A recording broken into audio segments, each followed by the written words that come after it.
Good morning. It's a beautiful morning here in Edmonton.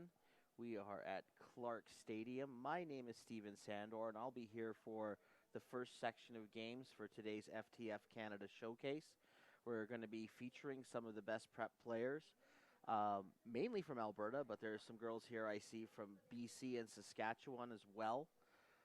They'll be showing their stuff here on the turf at Clark Stadium throughout the day. The boys section will happen this afternoon, and you'll get to see some of these players in action, displaying their stuff. They're getting together. They've been put together in teams.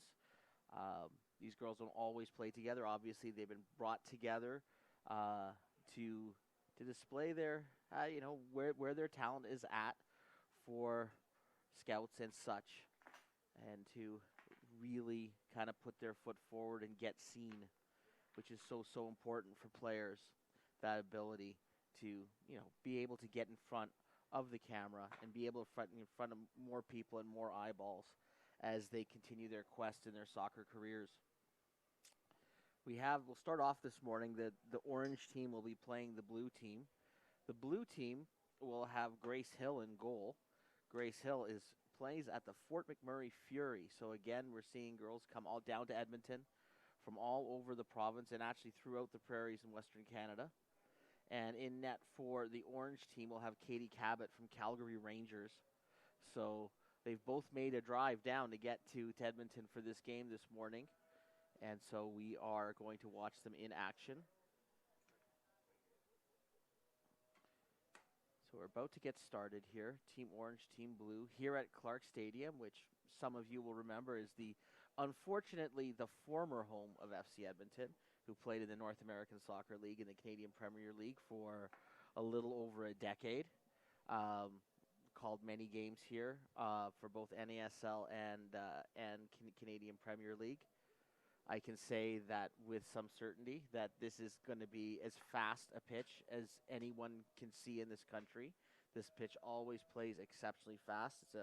It's obviously an artificial surface, and the ball will just skid along this thing.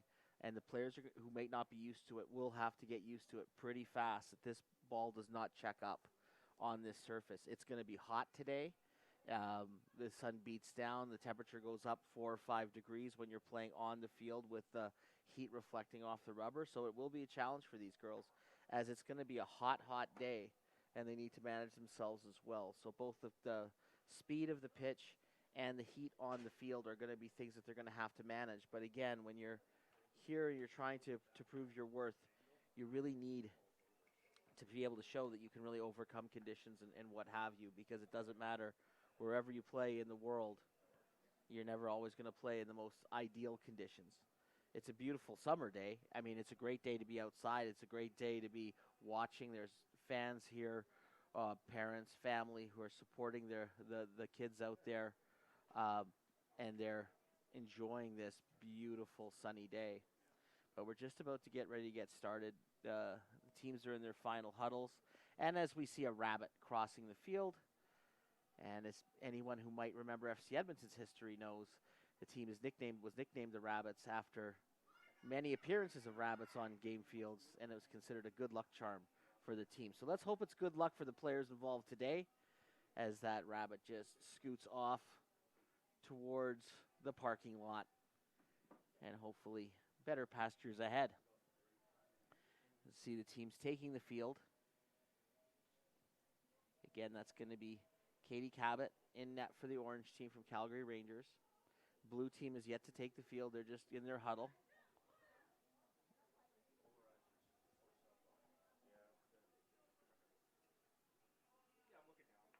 The orange team, you'll see there's Brooklyn Kendall. She's in the center circle. Looks like she's anxious, getting ready to get things started.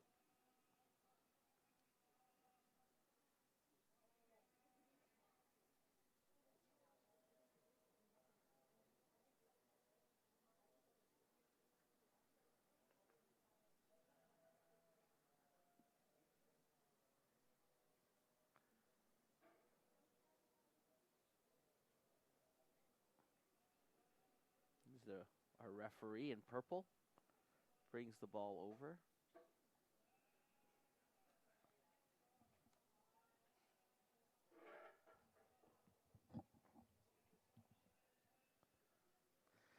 And it looks like it will be Kendall on the kickoff.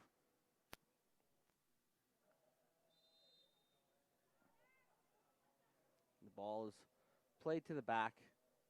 Orange team goes up the wing right away. They were searching for Bronwyn Pittman there. As the ball goes back, and it will go back to Cabot, who will play this into the middle, and Kendall gets ahead to it first, gets a second head, 2 touches, very, very good for her. And the ball goes out to the left side. Again, good switches. Orange basically holding the ball since the beginning, but there's the ball's turned over.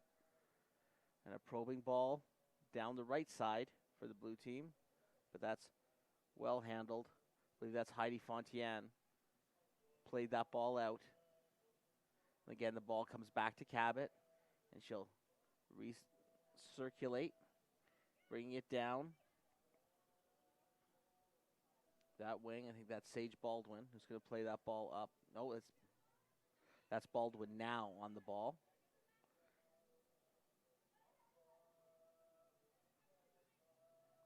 She played that back to Alexa Moore.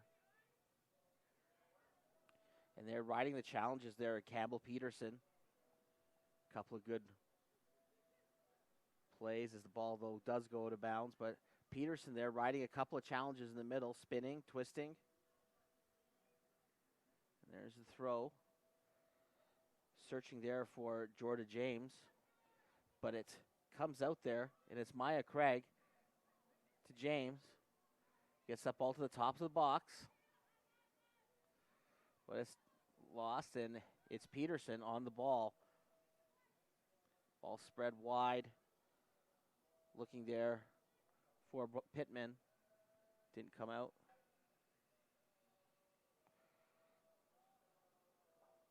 That was Mercedes Hatter who played the ball out from the middle for the Orange team.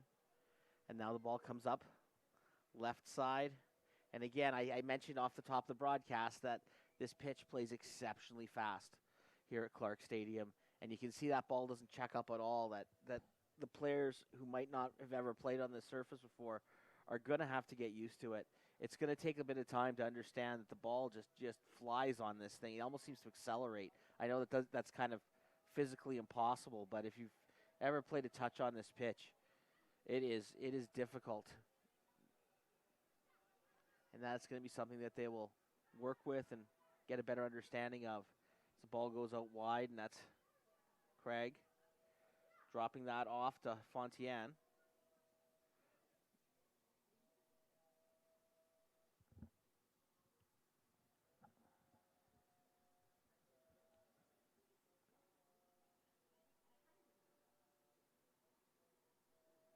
Girls here gathering their energy. There's the throw. Ball coming back. Sage Baldwin plays that into the middle for Mercedes Hatter. The ball comes back to Cabot. It's a bit of an awkward bounce. She gets it by James.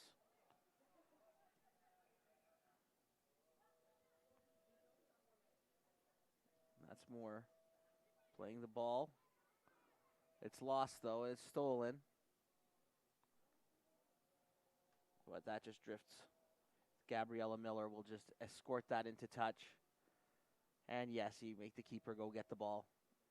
Cabot runs over almost to the doors of the recreation center next door. You can see her coming out from underneath the exit sign. And back into play. It's a thankless job for a keeper. Have to go retrieve all those goal kicks.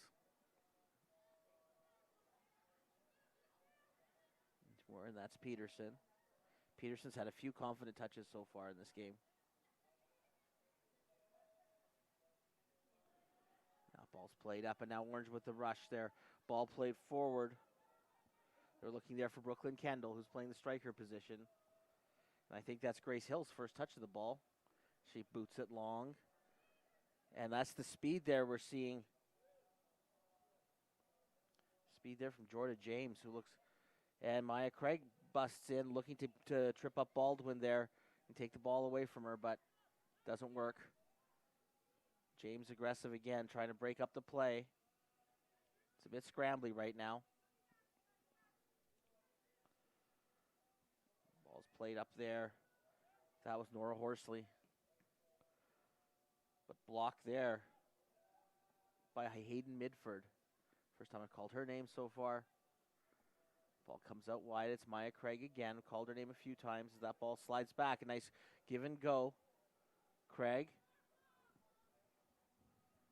takes it in the corner. Again, negotiating this turf takes a bit of time to get used to.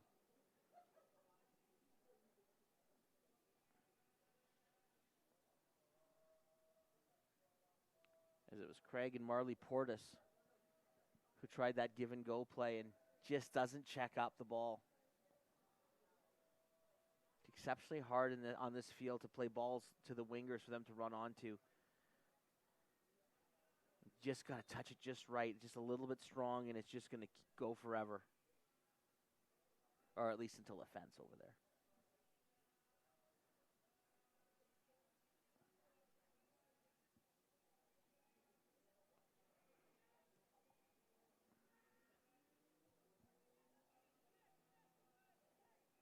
It was Miller with the free kick.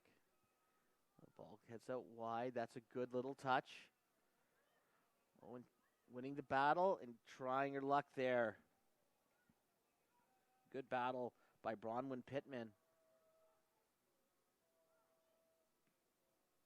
She does really well there to get by the defender. Can't get a lot on the shot, but Grace Hill makes sure that there's no harm, no foul there. Does Nora Horsley try to get that ball out, but eventually goes off. Player on the orange team goes into touch. Leaving it for Grace Hill to put this ball in play. She gets that ball out. I think that's Addison Hopt. Gets that up.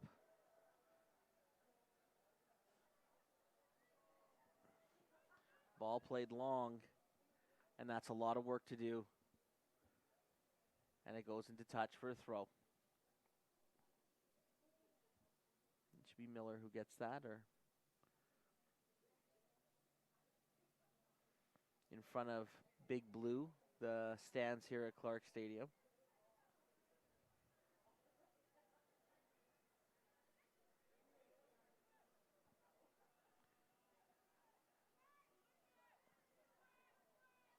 Ball sprayed wide for Craig, but it's well cut out by Baldwin.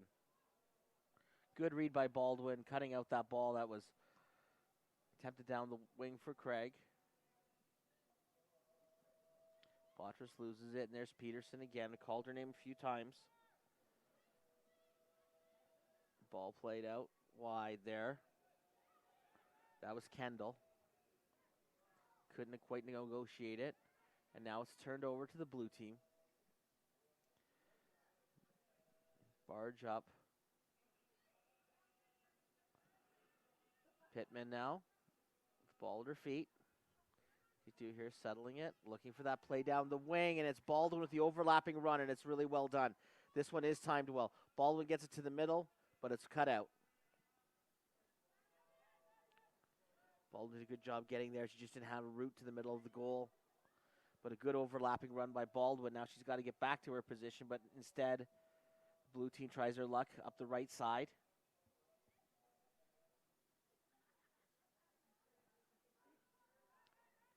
And it's played back. Back to Hill. This will be safety first. She plays that ball up the wing.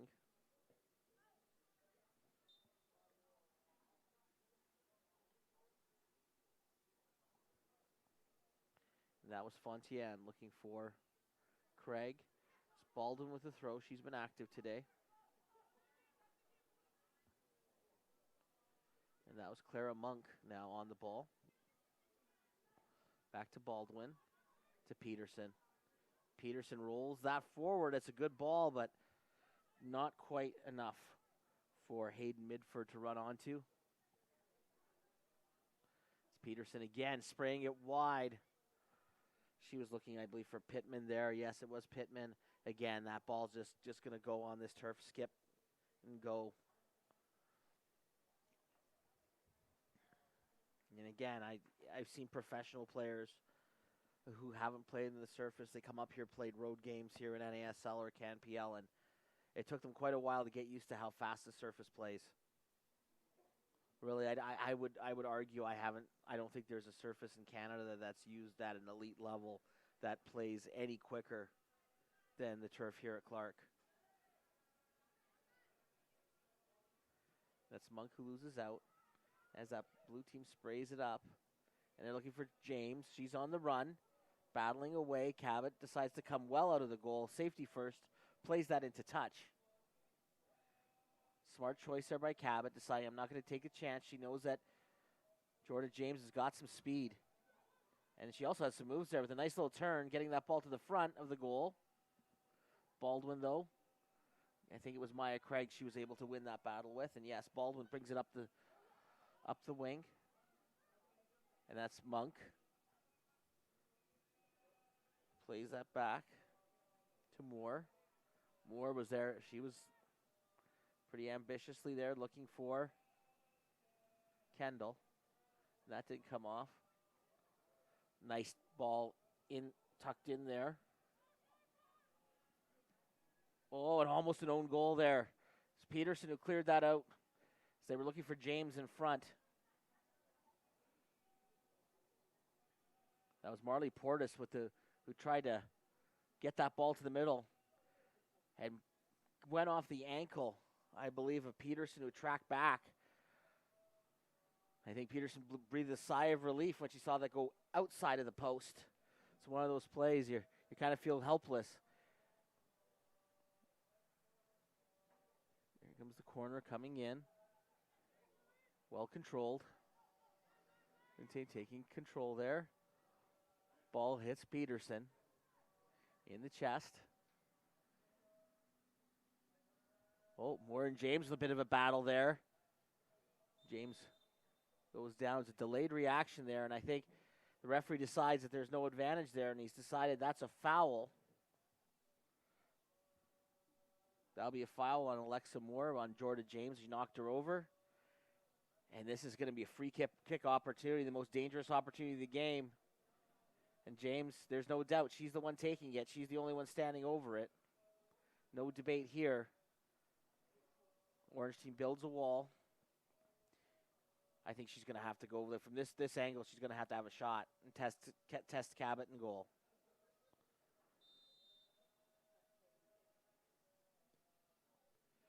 And she scores. She sneaks that in. Jordan James goes low. Finds a hole. And the blue team leads 1-0. Cabot dove, but it was too late as that ball skips in. Well struck free kick from Jordan James. Plays at Calgary Foothills. And Calgary Foothills, one of the best clubs in the province. That green and white strip. As an aside, I'll just say my daughter's team has some not fond memories of playing Calgary Foothills teams, at least at U11.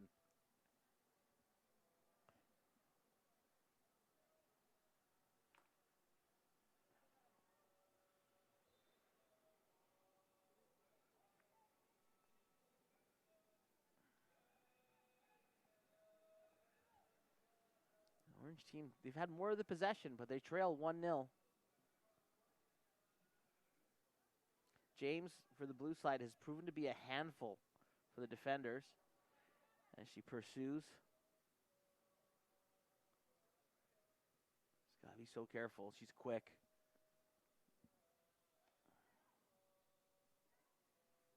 That's Peterson. She's had a lot of the ball for this orange side. She puts it out the left side.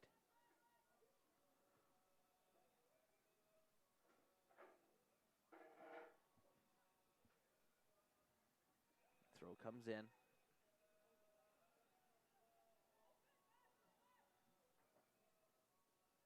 And that's well won. It was Kendall who's fighting for the ball for the orange side. She gets prepared to take this the throw in, not a free kick.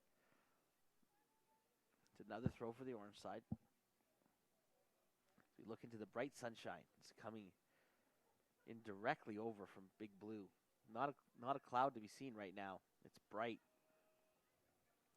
And there's Baldwin coming out the wing. She's challenging Maya Craig. She spreads that out wide for Pittman. Pittman, not a lot of places to go, but Pittman does well to turn on 2 defenders. Able to slide that ball into the middle. Able to create something in the channel there. She gets the ball back.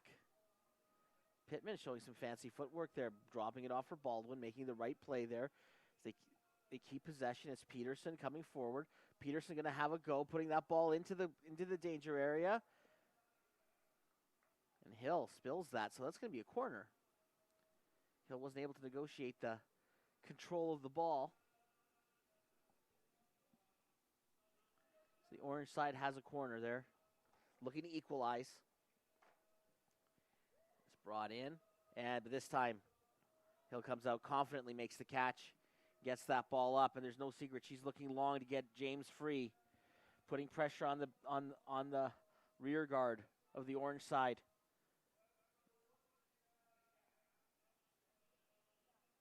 She's been the star of this one so far. Has got the goal on a free kick that she earned the foul on. The orange side has done well. That was Monk to Baldwin. Monk again, winning it. Is she going to keep that in control? No. Again, you can just see this ball will not check up on this turf. And we see some wholesale substitutions. Both sides making major changes as the second crew of players comes on.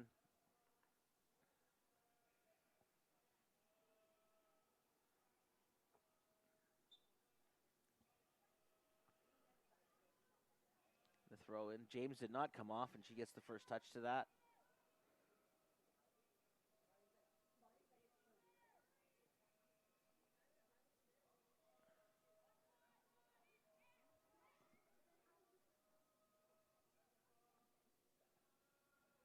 Catherine Hendricks also, who's looking for that ball for the blue side as that ball goes out into touch. So we set up for a corner kick.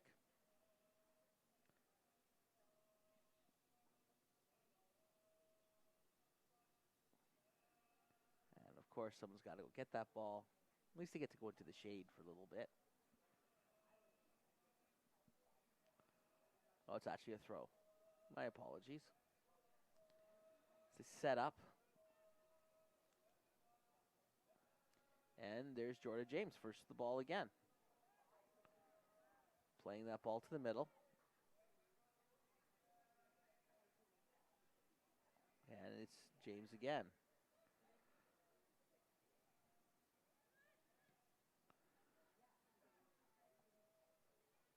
Ball was played up top.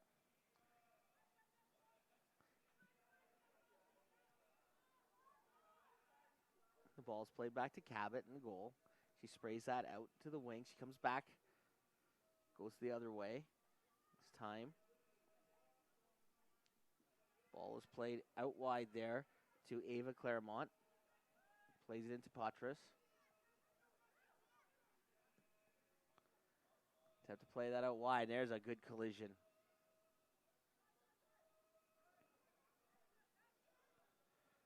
Hendricks calling for the ball, and she's got it. I think she's onside. Hendricks is in. She's behind. And she tries to have a go. She had James coming up the middle. But she does said on her right foot from the left side and hooked that wide. I think that's something you got to take on your left. You're coming in from that angle. That's a tough one to get on goal with your right foot sprinting in off the left wing. Either try to cut in, shift your feet.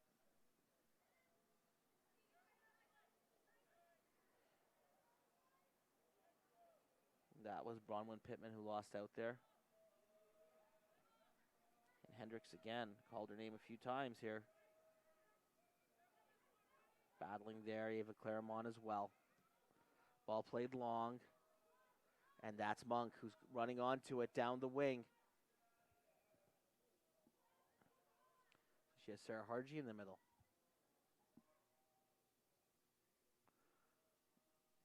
Ball played long. Oh, it's good check up there with the backspin, and I think that caught Hargy by surprise that ball actually kind of popped up, but it still rolls into touch.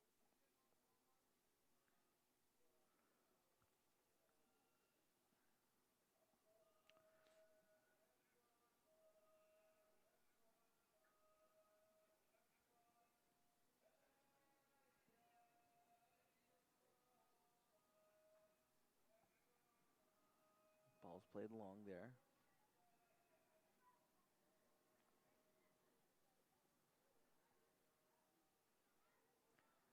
Ball there for Harji. She's running on to good defending.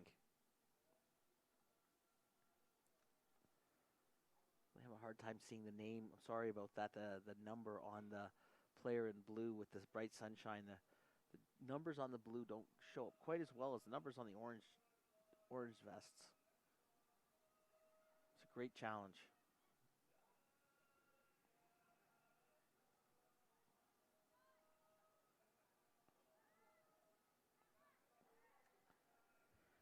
Ball comes into Harji. She's going to have a chance there, but well defended. The blue side has numbers back. Again, I think in terms of possession, you would say the orange side has had more of the ball. But the blue side has the goal. And the blue side has Jordan James, who has been so far the star of this affair. And that's Hill who'll play that. That's Claremont playing that ball to Patras in the middle as she sprays that down, looking for James. It was well handled there. Samantha Critchley now playing in the back for the orange side. Oh, there's a slip on the turf, leading to a turnover, but it's turned right back over. Ball played in. I think it's Harji. She's got a chance in the middle. What can she do? She turns and scores. Waits out the defender and then goes back against the grain against the keeper. Hill gets a foot out. Got a foot to it, was not enough. Real great composure there shown by the striker, and then we were tied at 1. And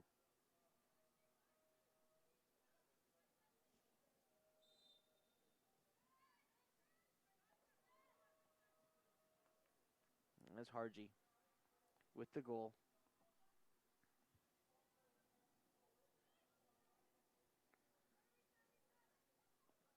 Harji plays in British Columbia Coastal.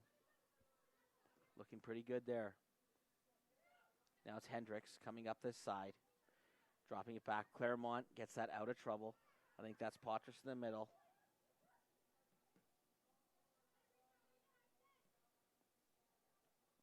Sorry, Portis. My apologies for that. I said Patras a couple of times. It's Portis. I will get that correct. They are on the wing there. That was Clara Monk. Now that ball comes back in. And keeper has got it.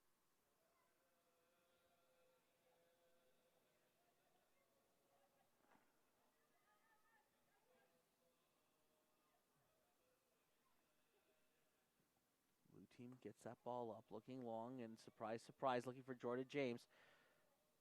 That's when James is back there. It's a dangerous ball back to the keeper. She's just able to leap onto almost anything. She's puts a lot of pressure, and the keeper plays the ball and comes right to Hendricks.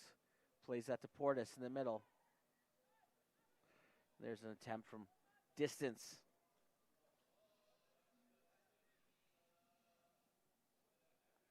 I believe that was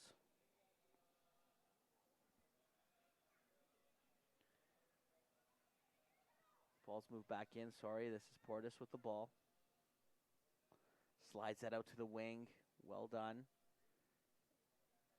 Just doesn't quite check up. And, of course, you just leave that ball for the keeper to get. Never get the ball for the other team.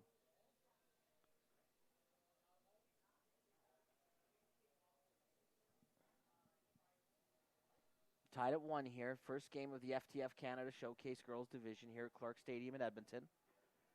1-1 the score. First, it was Jordan James striking from free kick for the blue side. Then it was Sarah Harji with a nice shuffle of the feet and going back against the grain with a shot to tie this game.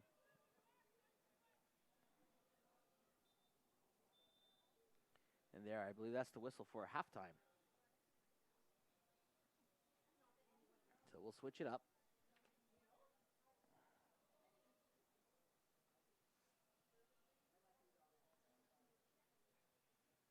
And we see the keepers will switch as well.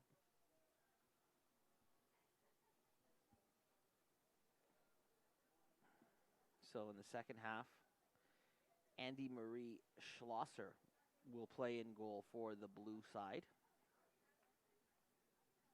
And she's at Calgary Chinooks. And Ava Cunningham will be in for the orange side, and she's at St. Albert Impact, just north of Edmonton.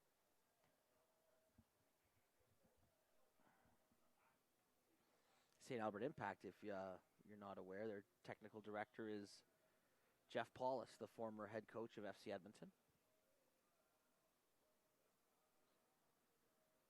So he remains extremely active in the soccer community in this city, or in this region.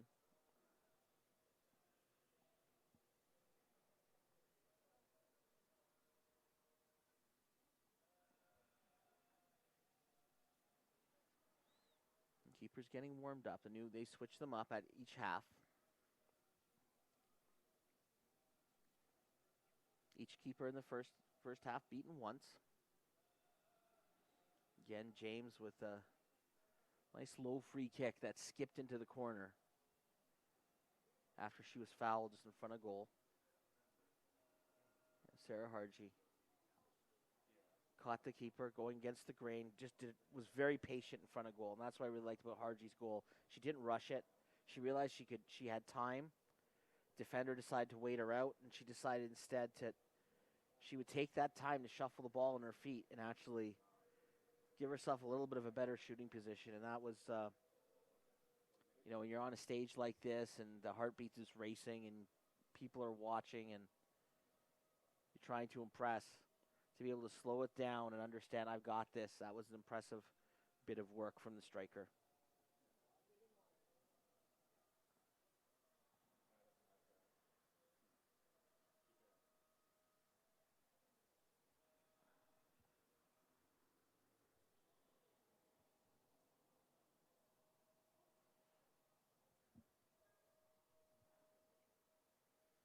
We're here at Clark Stadium. My name is Steven Sandor. Here to bring you the action from the girls section.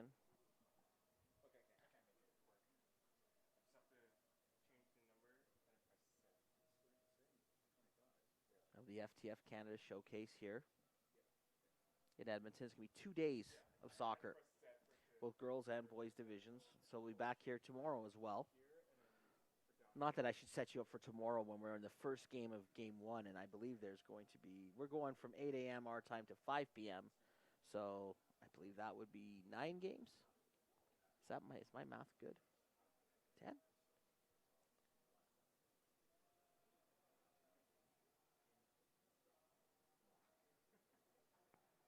Our new keepers getting ready.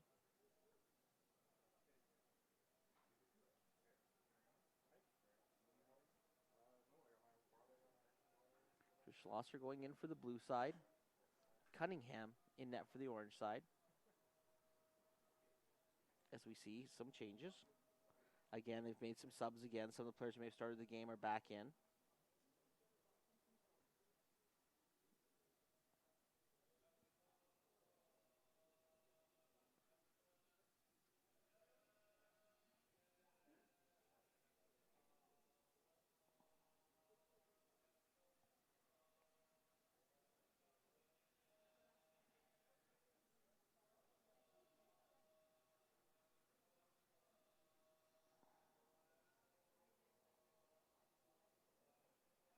I think it's Naomi Brzezinha who's going to be taking the kickoff for the blue side.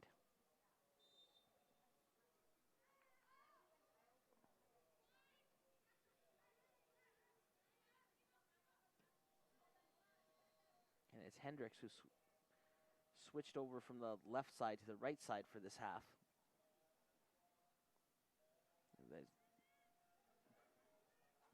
Ball's played. Danica Hritzuk, defender, switching out. Ball's played, looking for Hendricks, and I think she's gone. I think she's got a chance here. Just waiting for that ball, waiting for a friendly bounce. It took a bit of a high skip, but she still does really well to get this ball through to Brzezinha. Oh boy, that's easy. And a tough first touch, though, or first, welcome to the game, I should say, Andy Marie Schlosser in net. Brzezinha, I believe, was just a tap in there after a great play, great run up the right wing by Hendricks. It's Catherine Hendricks, who plays at Phoenix in Sherwood Park, just east of the city. And it's 2-1 for the blue side. And that goal was just too easy. Fabi Zumwalt playing that ball up the wing. It's Hendricks again. You can almost tell when a player's kind of feeling it. And right now, I think Hendricks has got that feeling that she's making things happen.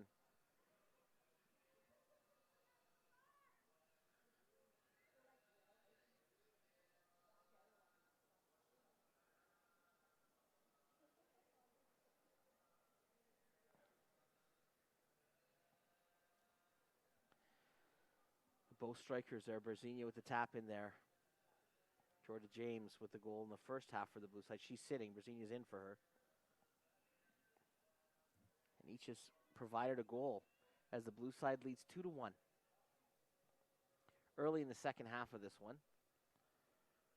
And Schlosser's second look at the ball is a lot kinder than her first. Or sorry, the orange side would be in goal. Sorry, the orange side, that would have been Ava Cunningham. It's Ava Cunningham in net for the orange side, who was the unfortunate victim of the early part of that. Schlosser's in goal for the blue side. My mistake there. And Schlosser now who has the ball. Tries to play that out. Hunting for the ball for the orange side is Nicole Brannon, number 11. Ball's played out there. Out of danger by Ava McKenzie. Zumwalt throws the ball in. And it's Hendricks again. Brannon's getting her vest pulled there. Might have been a foul there on McKenzie, but she gets away with it. Some shirt pulling. Turning that ball is Monk. Monk is able to get possession in the middle. And that's Pittman. Out on the far side. Pittman.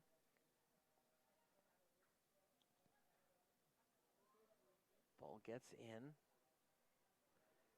It's a bit congested in there, a bit crowded. Brzezinha, she had Hendricks and she swung and missed on the pass, but Brzezinha gets it back.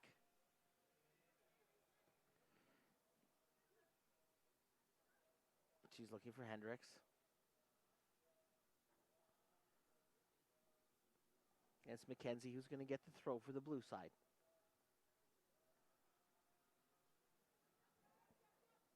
It's Ava McKenzie, who plays for St. Albert Impact as well. Club's name's been called a couple times. And that's Brzezinha. Been very active. Brzezinha, nice turn. Gets that into the middle channel.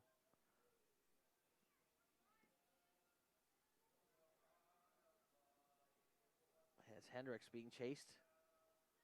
Zumwalt comes in, cleans things up. But well challenged by McKenzie.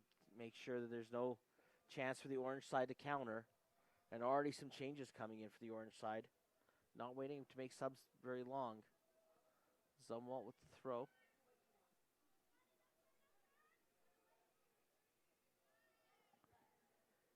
That was Hritzuk playing that back.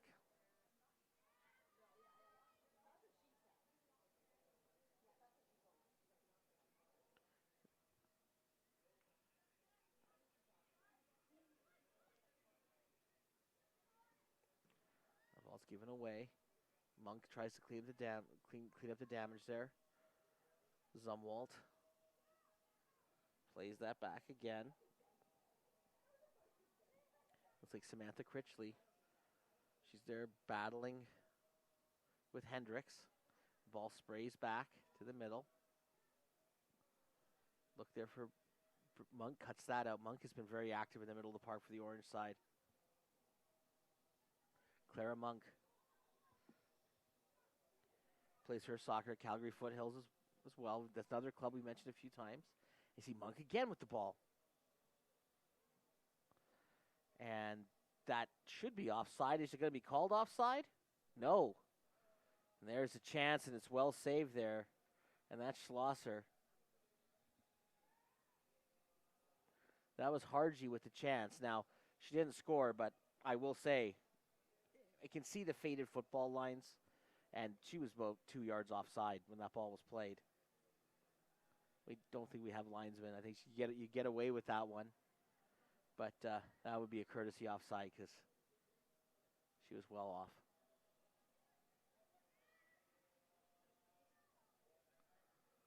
And that's a great run. And that ball's well saved.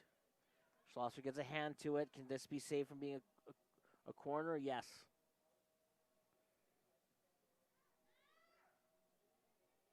That's Zumwalt trying to mix it up.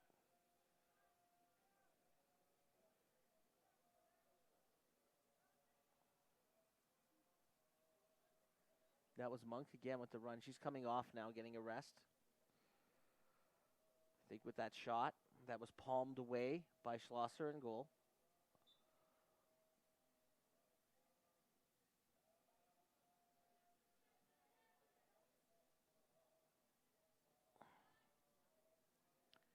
Zumwalt turns it. That was Kate Kungle who tried to play that inside. That's handled. Pressure being applied there as Kungle comes in. Kungle does well to fend off a challenge, but that ball comes to Hendricks, and look out, she's been dangerous today. She plays it back to her keeper, though. Her keeper's a lot of pressure here from the orange side, though. They want to get that equalizer.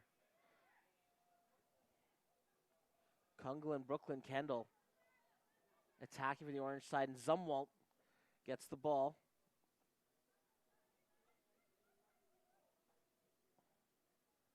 But out of danger. And that's Portis. Gets that ball out to Hendricks. Nicely turned.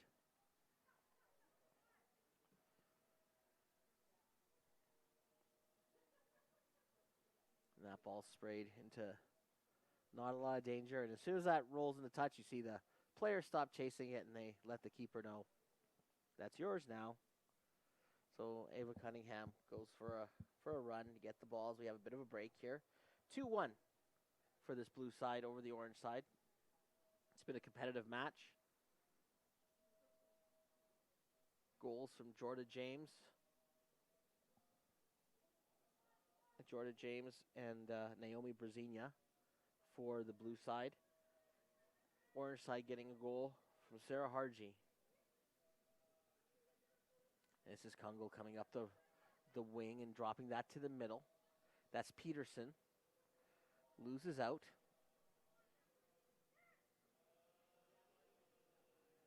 And the ball's played long. It's looking for Hendricks.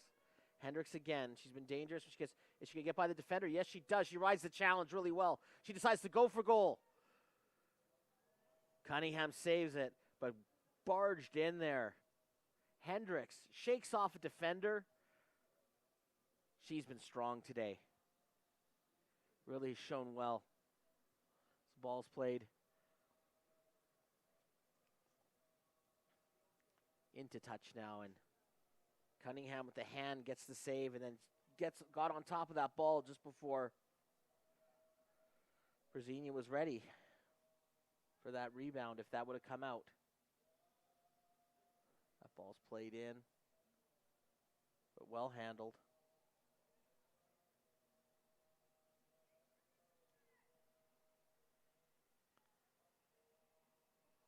Now the orange side trying to find Kungle. That ball's broken up.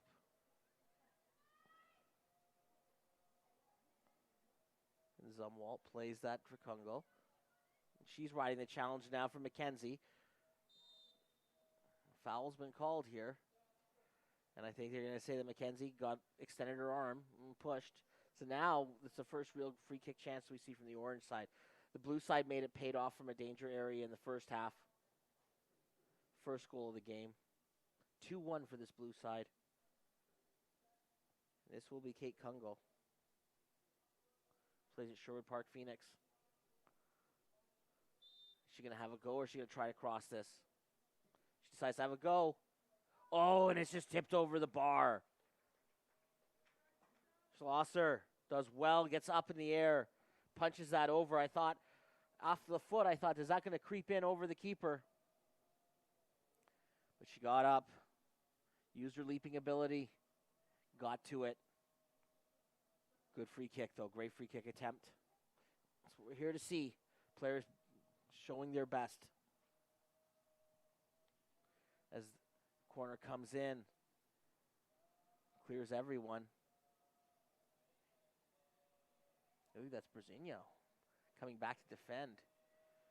Yeah, there's no one up front for the blue side at all. As up 2-1, safety first. Ball heads out to the wing here to Zumwalt, fullback position. Coming to Kungle, who's been very good since she's come into the game.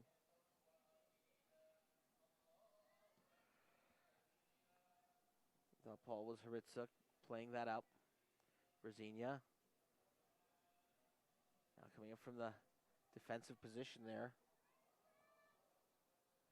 was Alexa Moore. This goes back to Cunningham in goal.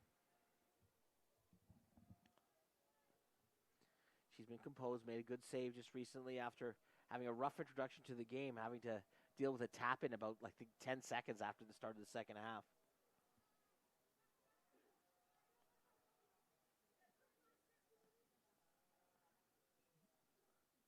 Zumwalt cuts that out. Looking there. Ooh, that's Kendall. To Kungle.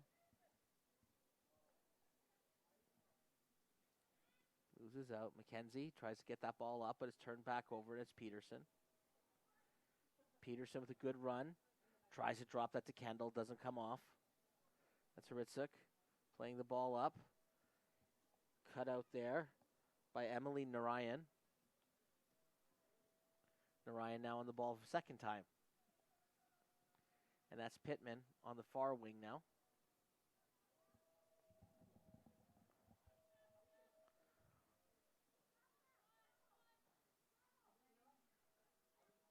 Sprayed to the back. Sprayed to the back.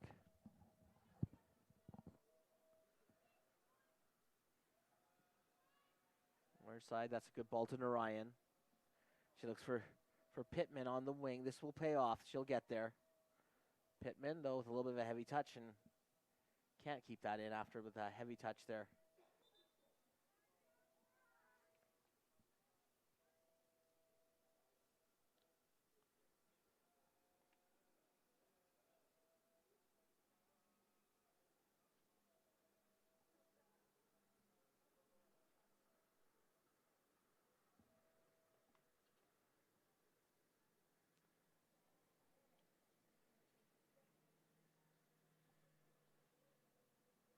Bit of a break, a bit of a lull. 2-1. This orange side leads the blue side here. FTF Canada Showcase. Clark Stadium in Edmonton. Very hot summer morning. It's Kendall playing that ball back. The orange side decides possession is better part of this game as Kendall again throws that to Pittman. Pittman. Nice little step, slows it down, plays it back, looks for help. Ball's hammered in, but it comes all the way to the keeper, and she's able to gather. No one able to get a touch on that. And the ball sped into the danger area.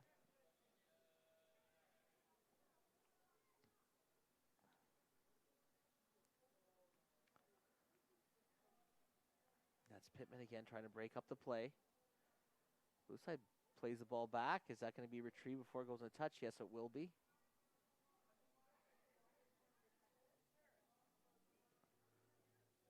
Attempt there is to find. There's a through ball attempt. Cut out. Zuniga.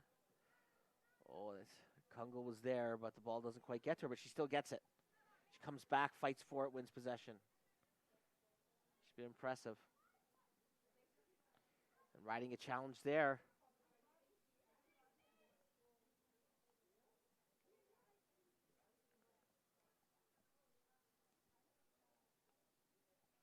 That was Maya Tate who rode a couple of challenges there down the middle. Though now it's Pittman going the other way. Pittman's got a cross, but Pittman's going to go for it.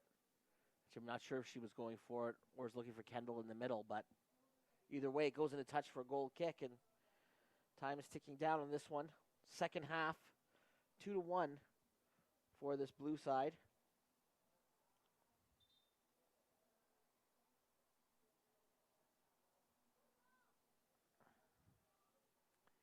Are we seeing some subs coming in?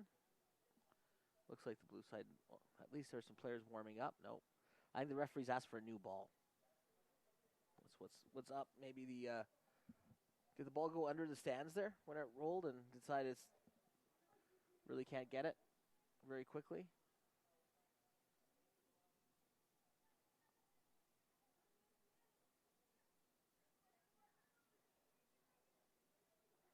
And there's Tate again. Jordan James back on the field. Oh, as a ball play, that was a really interesting ball played up the wing. They were looking for Bailey Salent.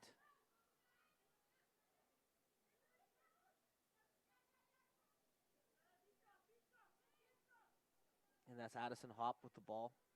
She moves that back to the middle. Is that Catherine Eibach who played that ball up? I believe it was. That ball's played up the wing. Good pursuit by the Orange defenders, but ball switched in, looking. And it's down James's feet. Is she shuffled? Can she get a shot? Yes, she does, but it goes flashes wide of the post. James there with a opportunity.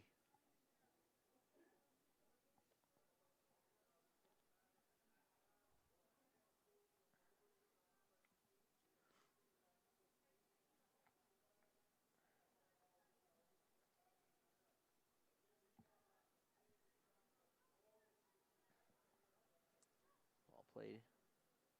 That's Peterson with the ball at her feet. Try to slide that through Narayan. Narayan looking for Pittman. Pittman well onto this run. See her touch. It's good. Pittman with the cross. Looking for Kendall. That's cut out. And now can the blue side counter? It's James. Ball at her feet. Couple of tricks, and she gets by. Finally, good battle there. I think that's Hopped with the ball there.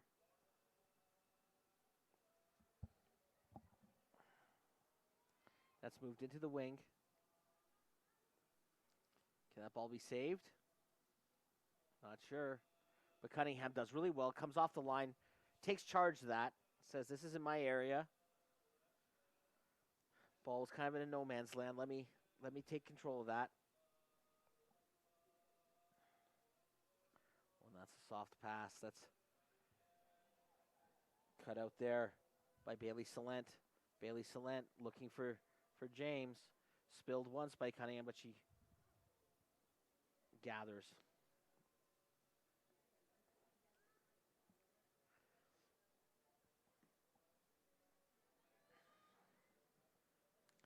Looking long there for Kendall.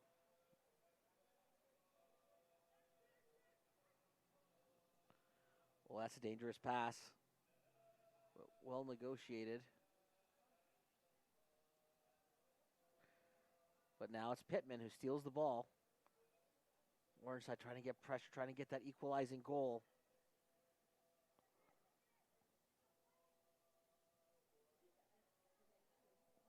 That was Maya Craig, I think. Sorry, that was. And that's Peterson now on the ball with the shot. And Peterson takes that wide of the goal. Schlosser walks that go by. So we have our last group of changes, I think. I believe this will be the last group of changes for the Orange side.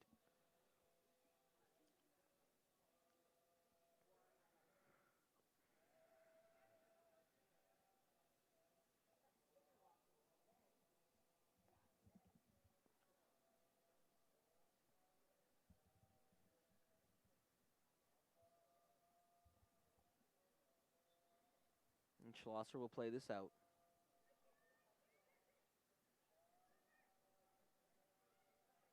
Narayan with pressure there. On Tate. And that's Ken. And there's attempted goal there. Sarah Harji tried her luck there, looking for a second, but that was blocked. Peterson can't control it, so now it's Jordan James. Nice turn. James still has it through two defenders. James now gets that out wide. That ball's played in, and it's off the head. Attacker just getting under that ball, under the cross. And it goes over the goal. That was Bailey Salent who had the chance of the cross. She was there. It was well delivered. But she got well under it with her head, and it just popped up into the air, thankfully, for Cunningham in goal. It's Gabrielle Miller who tried to play that up the wing for the orange side. It's Peterson who wins that.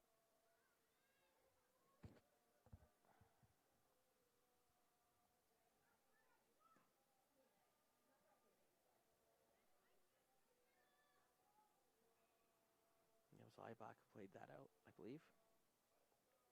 Oh, that was Reagan Toy, who's the tall center back for the blue side. She's been strong today. I haven't called her name a lot because it's been hard to see the numbers, to be fair. But Toy has been strong in the middle. She's broken up several attacks for the blue side. Tall central defender. That's Narayan. Spreads that out wide. The winger gets that ball up smartly, plays that over. There's no one there to finish it. That looks like Kendall trying to get that ball. Did she keep that in? The referee says yes. And that's Brannon. Tries to get the ball in the middle. It's cut out there. Now on that is Tate. My Tate. Now it's Jordan James. Oh, and she slides that ball in really well. But the defender cuts that out, but Salent still has a chance to make something of this. Salent tries her luck, but now the orange side with the possession. Trying to get out of jail. Referee says, nope. I was about to say the referee says that's okay. But then the whistle goes, so the referee... a little bit of a think about it. Decides that's a foul. Pressure's relieved a bit as the blue side does make a few changes.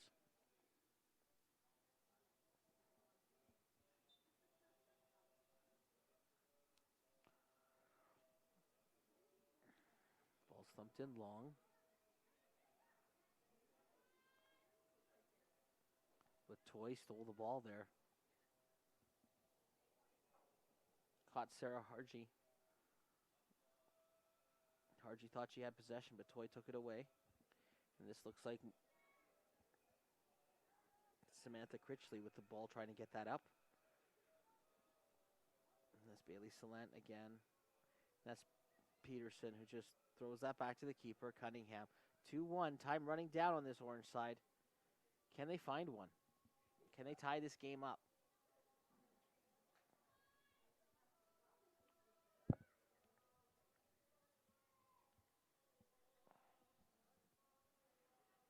Ball's brought wide. That's Gabriella Miller. She loses out. This is Toy with the ball now. Toy plays that back to her fullback. That's hopped. And that goes out to the wing to Salent. Ends up going back to Salent. Sorry, that's Portis, actually, who makes the overlapping run. Portis looking long. Oh, and there's wraps the foot around that. And that'll be the last action of this one. We have a final score, 2-1 for the blue side. goals from Jordan James on the free kick, and Naomi Brzezinha, early second half goal that stood up as the winner. Sarah Hargy scores late in the first half, and she equalized for the orange side.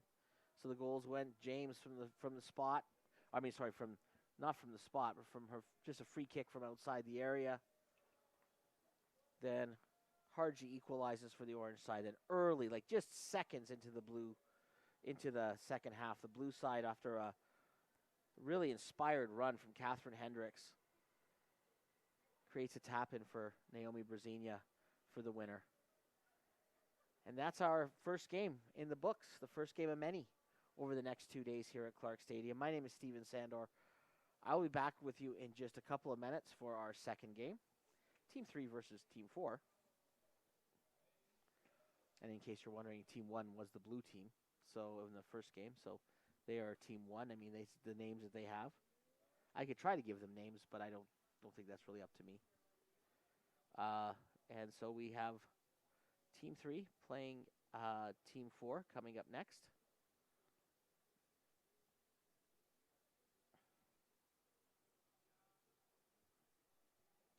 And I'll be back with you in a couple of minutes for the call of that one.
Okay, we are back.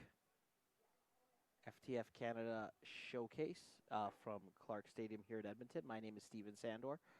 We're here for Game 2 of action here at Clark Stadium, Team 3, wearing the blue pennies against the orange team, which is Team 4. Now, for this orange side, Team 4, we are going to see in net Maeve Slemko will be in goal for the blue side, for Team 3. For the blue side, Maeve Slemko will be in net. She plays at St. Albert Impact. Again, heard that one called a few times. And for the orange side, Andy Marie Schlosser, who played in the last game, I believe was the winning goalie. She is now in for Team 4. The orange side from Calgary Chinooks. And we will wait to see what unfolds in this one. First game saw Team 1 with a 2-1 victory over Team 2. So the blue side looks like they're going to get us kicked off.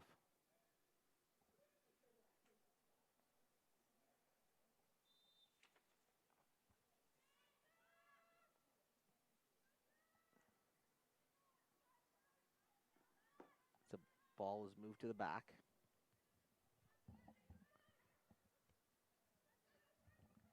It's turned up the wing, and it's intercepted there. Julia Balchin.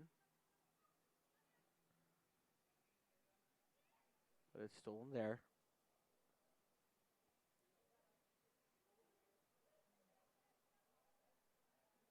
The ball is played up the wing.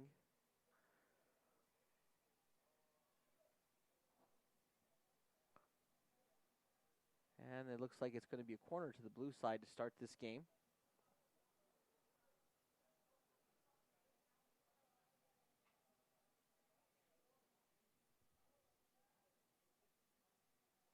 And someone coming by is nice enough to play the ball back so someone doesn't have to chase the ball all the way in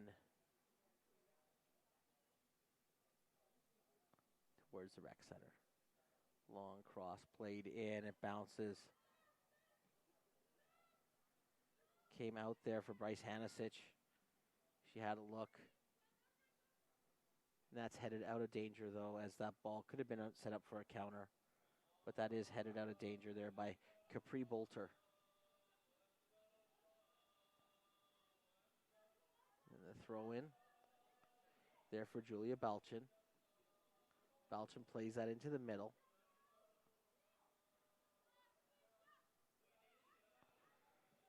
And that is sprayed back to Emily Pisek.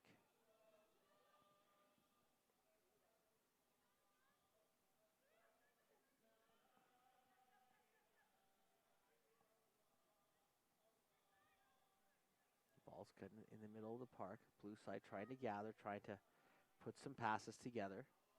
Again, these girls don't all play together very regularly. That's Maddie Chavez. Had a touch on the ball, but now it's taken by the orange side. Oh, a little bit of a miss kick there to give the blue side the throw in.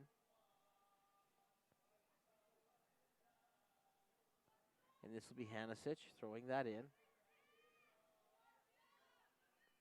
But it's stolen there. And that's Balchin.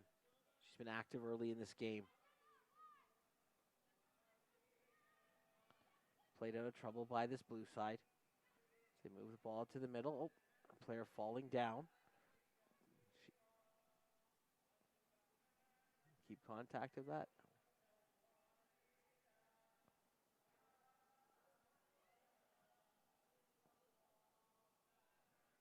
At least Samantha Reimer, who played that back to her keeper. Center back for the orange side. Pretty physical in the middle of the park so far. Some collisions, some players going down. No quarter given early in this game.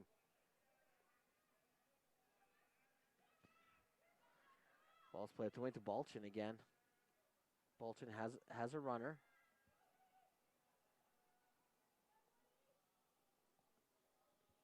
That was like Claire Catherwood. Came up from her right back position for the overlap there. Well done. earned a throw in.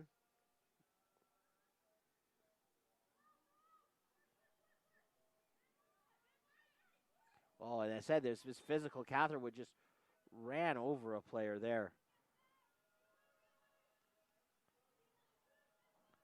This is Maddie Chavez, who was the I shouldn't say beneficiary, the recipient of that impact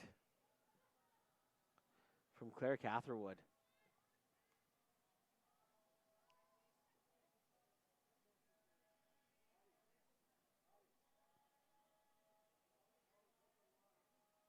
And as that ball rolls in the touch into the shade.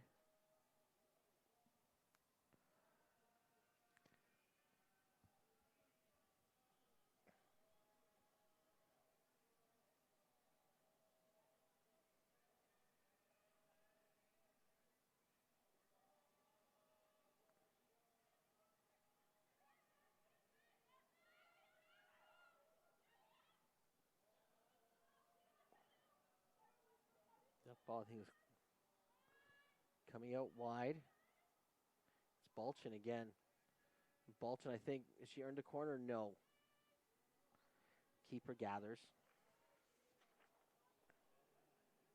It's Maeve Slemko in net. This blue side.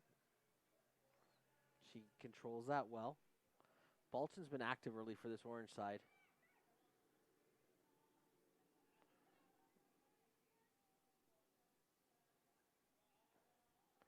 Played up the wing.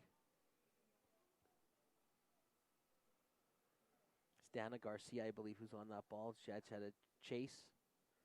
Didn't quite come off for her.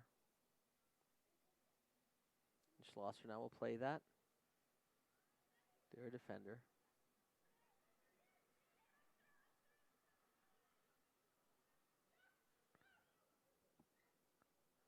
That's Lila Naylor in the middle.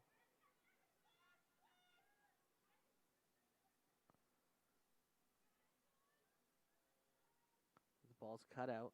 It says no real great chance on goal yet. We're early in this one in the first half, 0-0. FTF Canada Showcase. As keeper Slemko plays that out.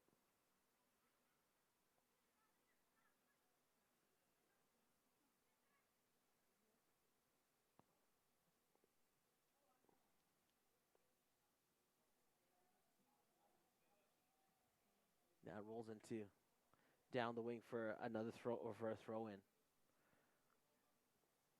Play's been a little bit scrambly in this second game. No one with a real rhythm yet.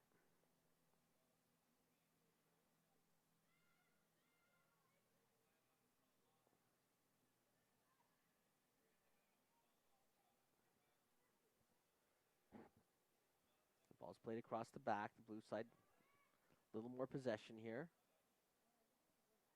And probably look to keep this. Do they play that back? No, they don't. Play to the middle.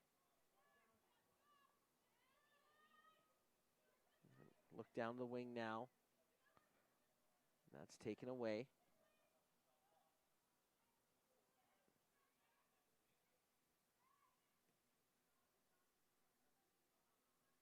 Again, hopeful ball played long.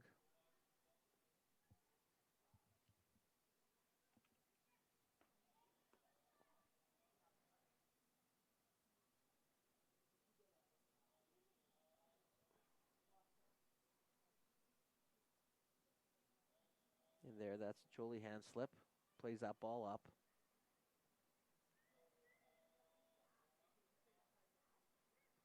Just a lot of play, turning balls over in the midfield. There's an attempt to find something. That goes into touch as well. Already looks like changes for the orange side. It's a very hot day. When at Clark Stadium with this turf, the heat just kind of radiates off of it. And it's actually even warmer. So if it's like 24, 25 degrees out, it'll feel like 30 out there. As this is Bryce Hanasich with the throw-in. Bryce Hanasich, Red Deer Renegades.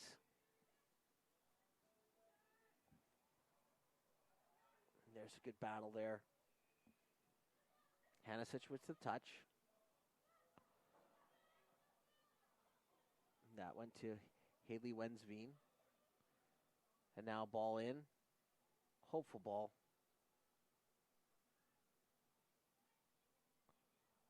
I think that was Ava Moore who tried her luck.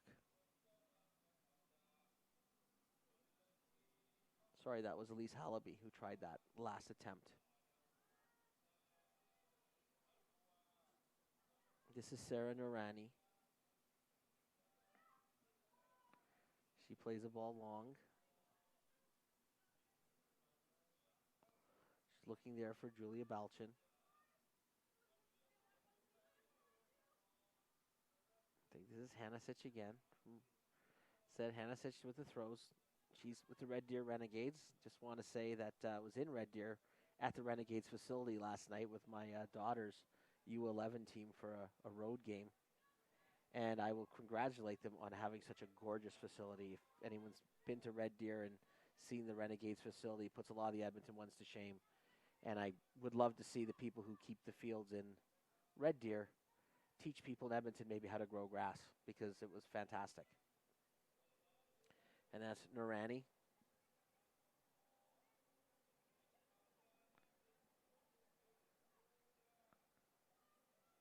Ball's played down the wing. They're able to keep that in control. Again, this is a new group of players who have to get used to the turf at Clark. It plays very, very fast. And it takes a little bit of time to get used to.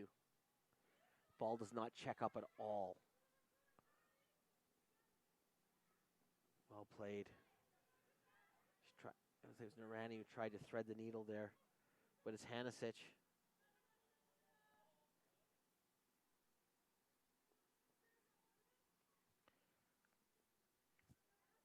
She's kind of snuffed out anything the Orange team tries out on this right side. Hanasich battling Balchin. There's an attempt there by Abigail Bunch to make something happen. Now comes, thought it was going to come back to Bunch. It does now. Bunch has all of a sudden come in, and she scores. The bounce came back to her fortuitously, and she made no mistake. And the Orange side, off a bit of a scrambled play, but credit Abigail Bunch for sticking with it. Number 271. And she opens the scoring. Abigail Bunch is here from Fort McMurray Fury. So she's made the trek from up north. She's made an impression.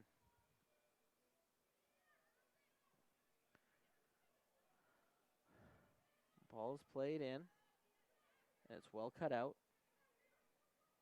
It's Claire Catherwood again. Narani playing it to Catherwood.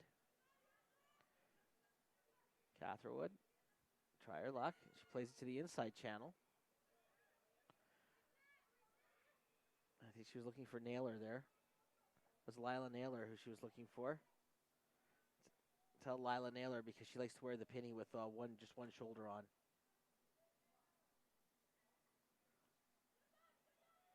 It's Naylor.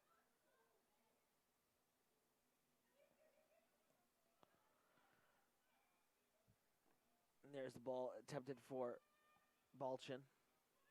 1-0 for this Orange side. Team 4. Well played into Bunch. She's a goal scorer. She can't get by the defender this time.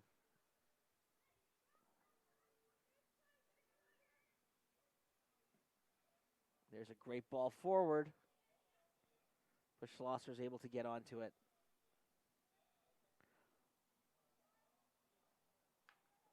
That was Elise Hallaby who tried to split the defense with that ball up the middle. And she did, but the keeper was able to get to it before anyone else was able to get to it.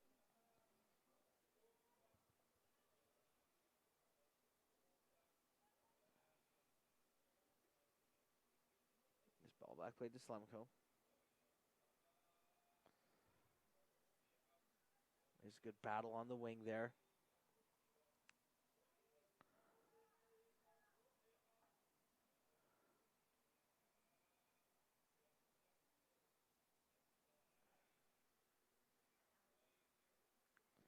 See some changes being made. Orange side coming in.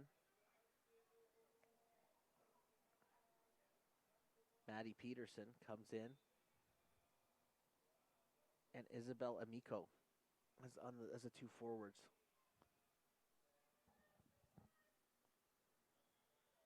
And right away, Amico is trying to make an impression because Amico charges that ball down. It's a bit of a loose pass, and it comes back to Amico. And there's the shot. And this one Slumco's able to gather.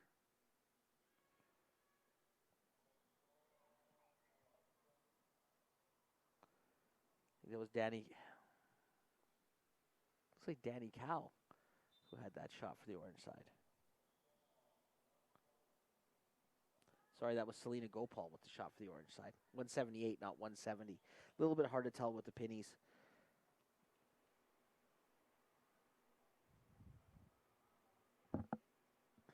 The 8s and the 0s from this distance can fool you. And I'm learning these players as they play their first game, just as you're learning about them.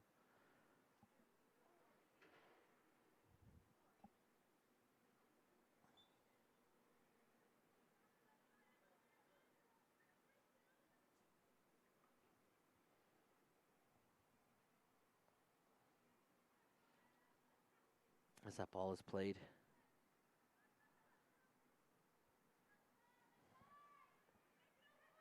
Bit dangerous, but nice touch to get by the attackers.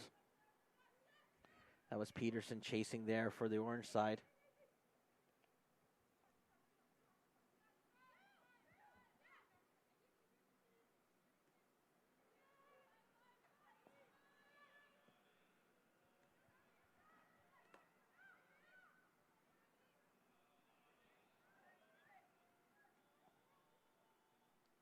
That ball is played into the middle. And that would have been Gopal who had control of that. Now it comes back. Narani did not come off. Still in the back. Plays that out smartly. Ball comes back to Narani again. And now it's Danny Cow on the outside. Nice little shift of the feet. Can she get down the wing? She can. Can this ball check up for her? I don't think so. Not until the defender comes over and cleans things up.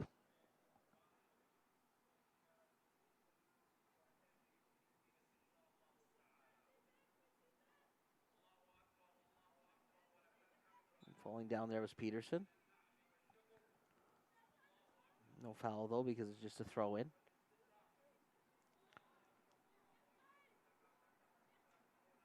Peterson charging that ball down, but the blue side gets that out of trouble, but then there's a pass up the wing and there's nobody home. So possession switches, and then again, I think this is a situation where the players are learning a little bit about this playing surface. You see a give and go attempt there, and it's just not going to slow down. That ball's on this turf. It's hot out. It's going to play super fast.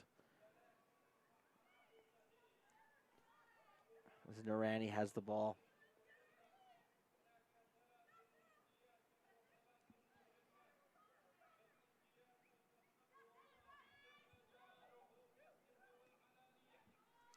There's the ball. That's Peterson who's got it into the danger area. She's going to have a shot. And that score goes wide, goes across the face of goal. I was about to say trickles. It didn't want to trickled wide. It went across the face of goal. I think she was looking for a touch there. I think it was maybe more of an attempt to try to find someone at the far post rather than a shot. And in fact, I think as the official said this got a touch. I think he said it did because he's saying this is a goal kick. I think someone is trying to buy a corner kick there. Not that anyone who hasn't played and tried that, their luck. Saying put it on the corner spot and say, no. I touched someone.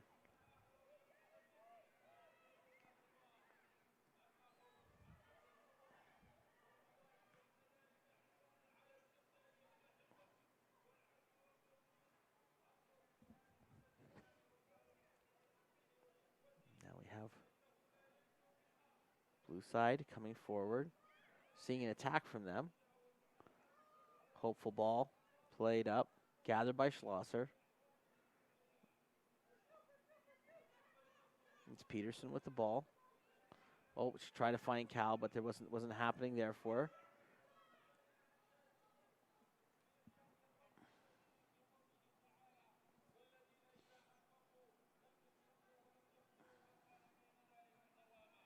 Now with the throw, it's Hanisic.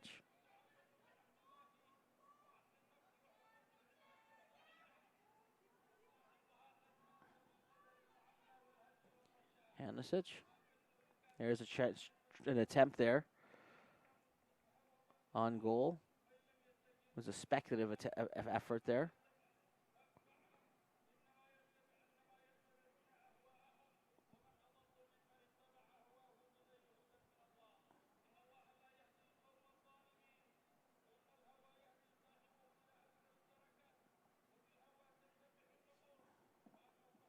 That was Kaylee Dancox, I think, who had the attempt on goal for this blue side for Team 3. Again, I apologize. On the blue jerseys in this bright sunshine, it is really, really hard to pick up their numbers right now from my vantage point. So as I'm trying to learn these players, it is a little bit easier on the orange sides, the orange vest, than it is with the blue ones.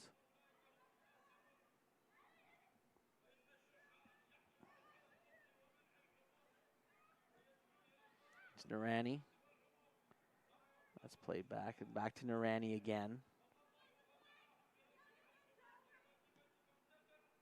Narani looking for Cal in the wing. She has a dance, puts that forward, is headed out of danger. Oh, a swing and miss from the defender.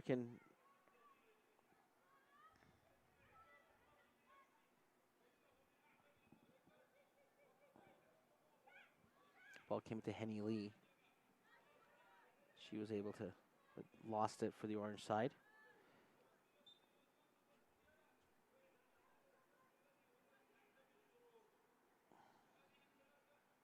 This is going to be the throw in again. Danny Cow from Calgary Foothills with the throw.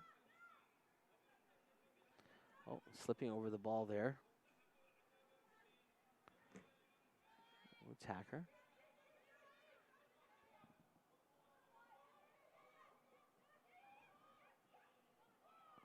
That was Kaylin Che-Yang. She was the one that slipped and then got her composure back. And then it goes down the right side for the blue team. The blue team hits that ball in.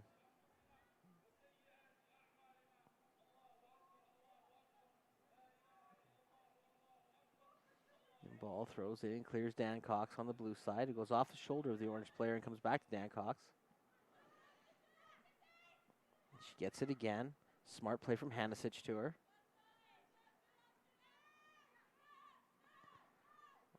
Challenge there. Physically, great win of that battle by Isabella Amico. And Amico gets the ball back. And that's well broken up. But Amico with a good physical challenge to win that battle. She wins a corner kick off of probably what was a no-hope ball. The orange side leading 1-0. It's been a bit of a physical, chippy game. But that orange side with the goal from Abigail Bunch is ahead. It's Team 4.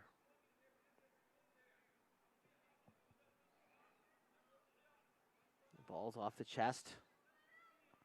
Defender. But Danny Cow's got it back, and she's going to hammer it in again. Again, that's dealt with. It's sort of dealt with. Pops in the air. Ball's now at the top of the area. And another corner kick is earned from the orange side. Team 4 doing well. Keeping the pressure on right at this point. Looking to increase their lead.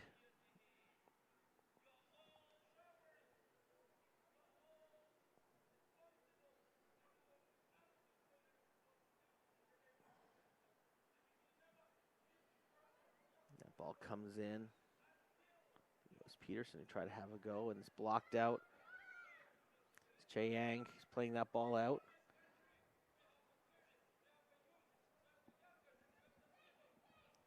Now we have an attack from Tabot. Her full name is Nienti Tabotnang Tabit, but she just wants to be known as Tabit. It says that on the sheet.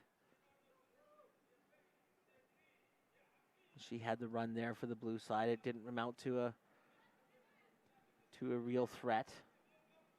It's Peterson for Team 4, the orange side. Now the ball sprayed to the middle of the park.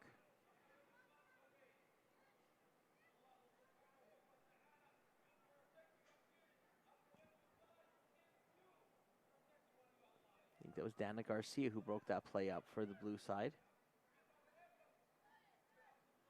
It's Narani. She's been very composed in the center of the defense for the orange side. She looks for Peterson, who ducks to make sure that ball goes over her shoulder.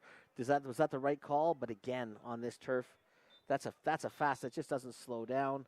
And I think we have halftime. So we're at halftime here. And we're going to see switches in goal. So Patience Scheibelbein. Scheibelbein. I'm going to try to get that pronunciation correct. She will be in goal for Team 3, the blue side that's trailing 1-0. And going in net for the orange side will be Grace Hill, Team 4. Grace Hills, who already appeared in the first game. And Patience Scheibelbein is going to be in for the first match.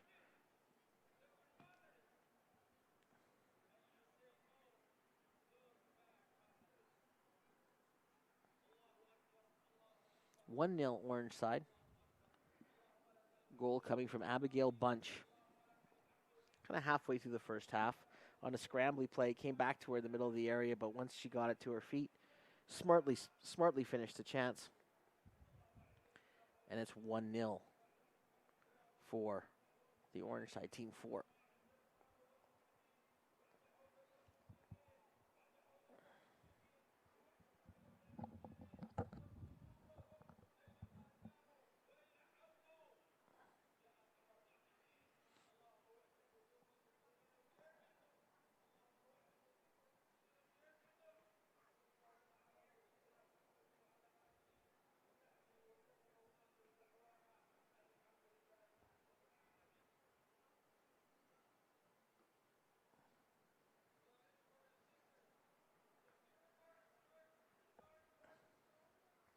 See keepers warming up, getting ready to come into the game.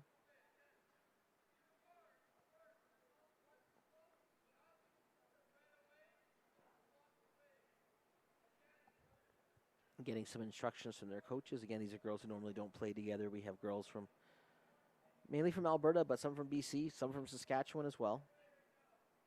Looking to show their stuff here in Edmonton. And it is warm. We have the fan going on here in the broadcast booth. The windows are open, but it is calm out there, but heat's hanging down.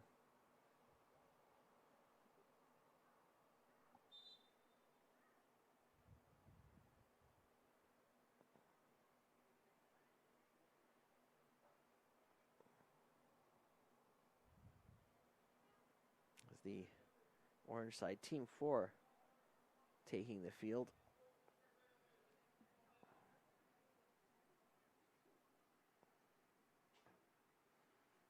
And see the goal scorer, Bunch. She's coming on. She'll start this half.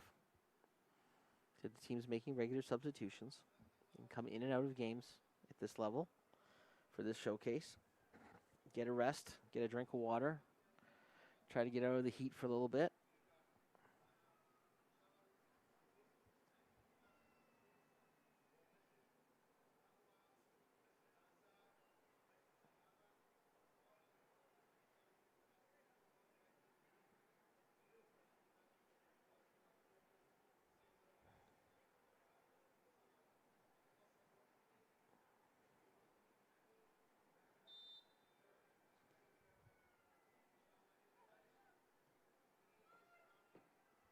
Right now, it says it's 23 out. It doesn't feel like 23. It certainly feels warmer than 23. Cameraman just nods to me. That doesn't feel like it's 23. We both agree.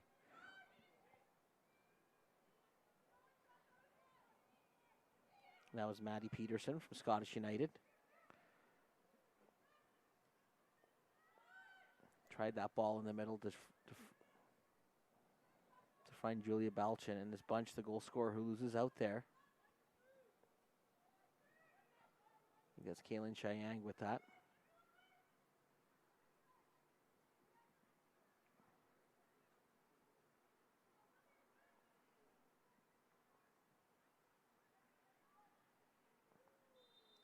There's a push there.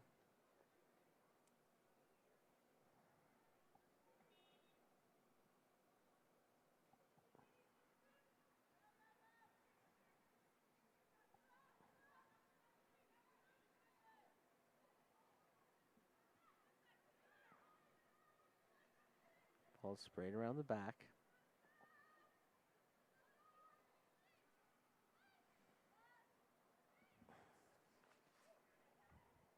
And that was the goalie. Grace Hill left a little bit short, but her team's recovers there.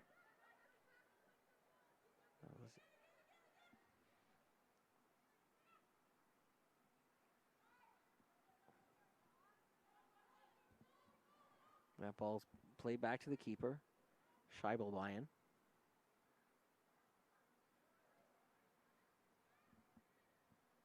As the orange team breaks that down the ring to Balchin. Balchin down the right side, chasing that. Is she going to get there? I believe she can. She does stop it. And it's one away, and it's kept in play, so there's no corner there.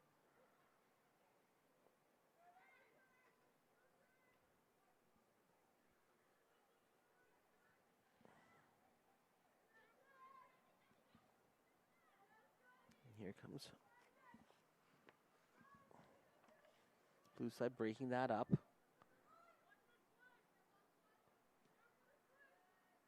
Long probing ball as it comes out to Maddie Chavez, but that ball is well cut out.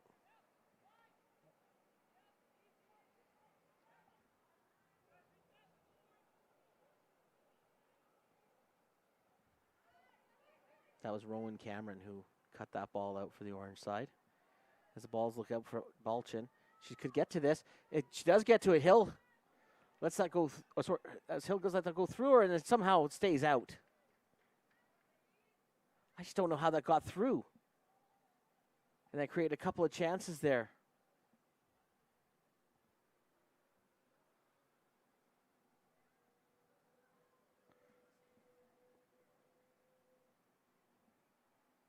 Sorry, that wasn't Hill, that was Scheibelbein. Sorry to get the keepers. I've got that a couple of times today. The keepers come in each half and they switch teams, so I have to keep track. And it's Scheibelbein who's in net for the blue side, and it was her that had a little bit of trouble with that ball that Balchin put up, and it ended up turning into a decent scoring chance for the orange side. Could actually say that should be 2-0 right now, but it is not. Still just 1-0. There's a solid run again from Cameron. And she plays that in. Balchin trying to turn, twist and turn. She can't get by the defenders. And a goal kick as Scheibelbein will go retrieve the ball.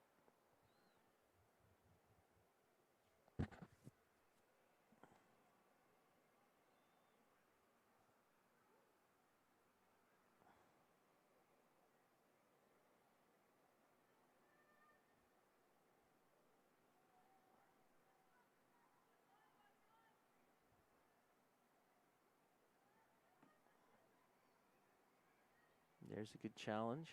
There's Bunch. There's a goal scorer, was hunting for the ball there, but it didn't pay off as the blue side.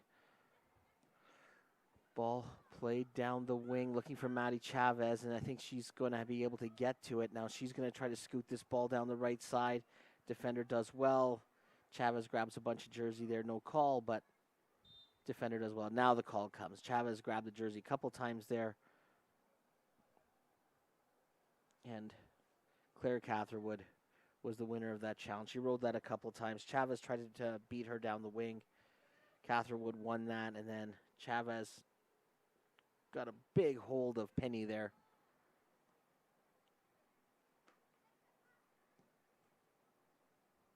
And Balchin with a speculative try from about the 35 yards out. The faded football lines can help me there.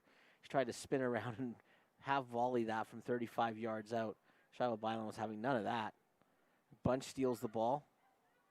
And Bunch is going to have a shot. And she hits the post. And the rebound is put right in there. Smartly put in. After Bunch's shot hits the post, it is now 2-0 for the orange side.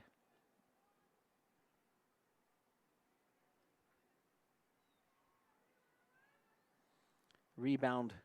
The winger was just out there, unmarked. I think that was... I'll check the goal scorer on that. It was on the far side, so I just have to check who that was on the right side for the orange side. The far side, so it's hard for me to pick up the numbers on that, but I will get that for you. But Bunch again coming through.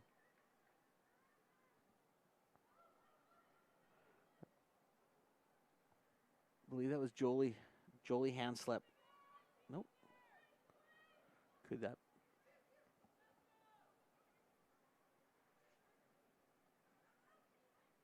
But right now it's Peterson with the ball. Cameron. Now up the wing, and now it's picked off. Bunch challenges there. Comes back to Cameron.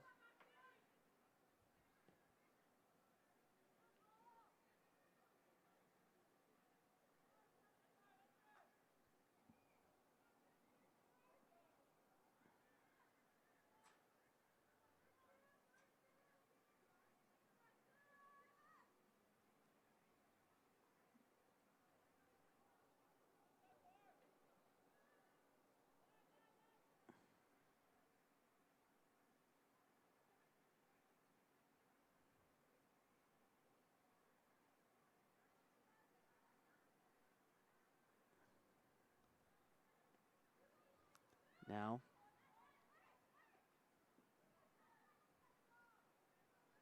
you have a turnover again, and that's Bunch. You hear teammates screaming, Abby, Abby. They want her to feed the ball quicker.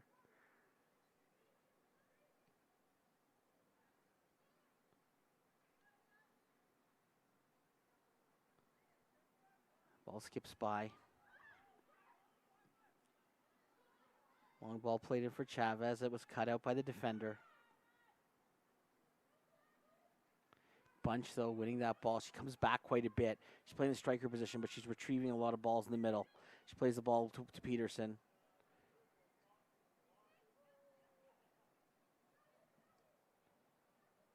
There on the ball now is Gopal. Tries to play it to Balchin. Gopal again.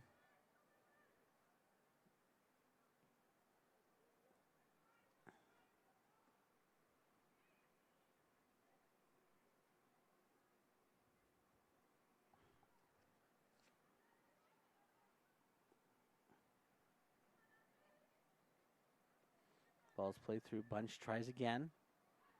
Tries her luck a couple times to poke it through. Bunch has scored. And then hit the post, and that led to the second goal. Rebound, Bunch again. Streaking through. Gopal. Bunch is going to have a go. Oh, and she just fires that over. She's feeling it. You can see the confidence just oozing out of this person. It's trying from all angles.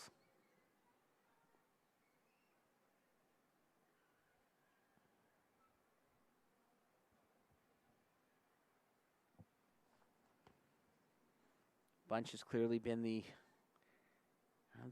focal point of this game.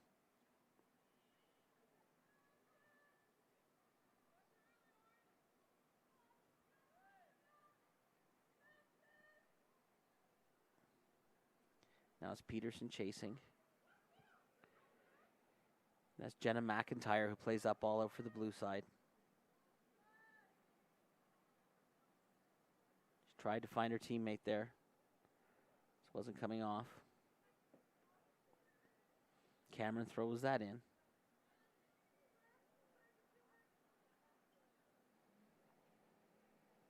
That's Elise Hallaby. Got that ball out for the blue side. Cameron throws it again. Balchin tries again.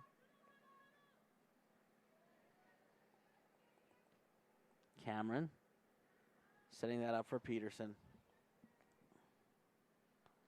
Not going to come off. So we see subs coming in.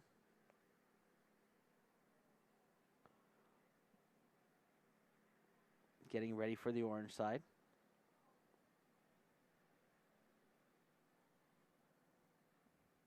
It's 2-0 for Team 4, the orange team.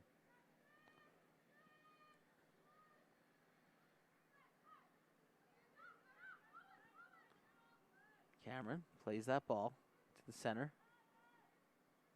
It's played out to the wing. Well played in, looking for Bunch, and she happily almost, I think, collides with the defender, looking to get that ball back. And there's a ball played, hopefully. Center back. There's no one around, so she's going to just charge right up. Plays that ball to Peterson. Doesn't quite come off. Had all the time in the world there, the center back there, as she came up the field. Balchin looks to steal. That was actually Catherwood, who's moved in from the fullback position to play more of a central position, who was up the field there.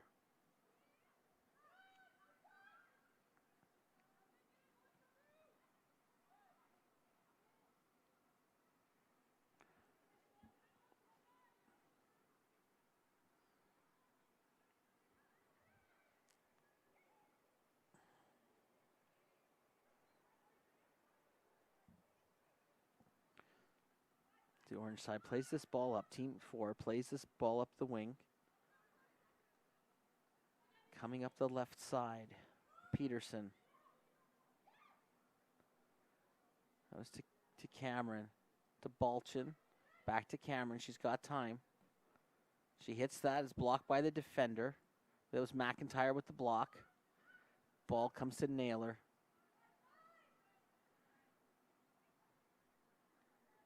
And that ball's given away. It's a chance, but no, given right back. It's a streaking striker for the blue side for Team 3, but no way to find it. And this is Catherwood again. Another barging run from the back. It's played in nicely. And that's a big save by Scheibel Bylan. But she can't. Oh, did that come off the post or did that go in? They're saying it. What's the ruling here? I think that's a goal for Balchin. That is a goal. Or what is the call here? Or is it?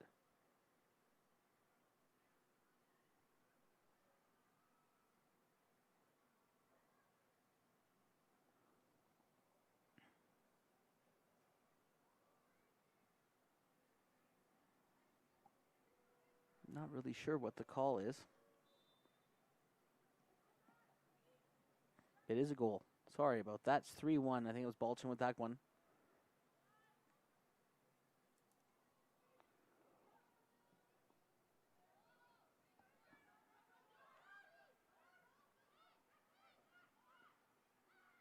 As it is 3-0 for this orange side. Attempt there on goal. Is that Maddie Chavez who tried that one? I believe so.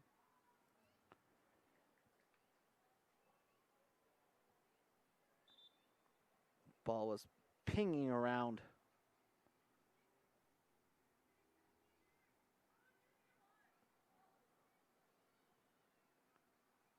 The Team 4 has been dominant in both possession, attack,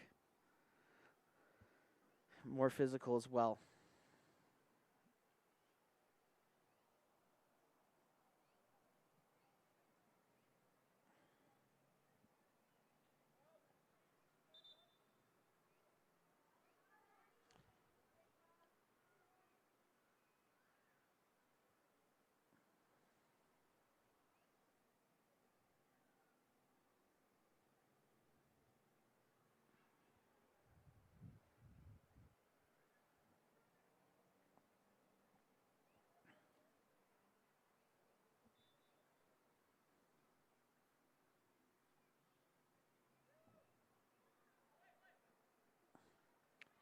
I think I have that identity of the second goal scorer. As I said, I was having a difficult time picking up the numbers on the pennies on the far side with this sunshine. I think that's Isabella Miko who actually got that one for the orange side. So it would be Baltimore with the recent one to make it 3.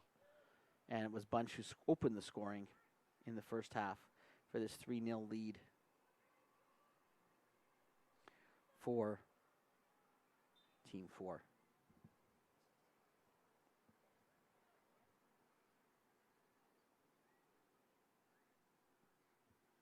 What's difficult for the blue team is that Team 3 is they're playing right after this one, so they're gonna go right again in these warm temperatures to play again and try to recover, and they're gonna play the winner of our first game, the team that wore blue in our first game, Team 1. And Shiloh Island almost loses out there.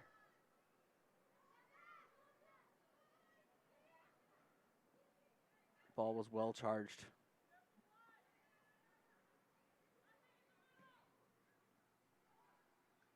There's a ball played long. Hill just plays that out of trouble. Another chance there, though. As the orange side almost coaxes Shiloh Island to a mistake. And that was Amico there who was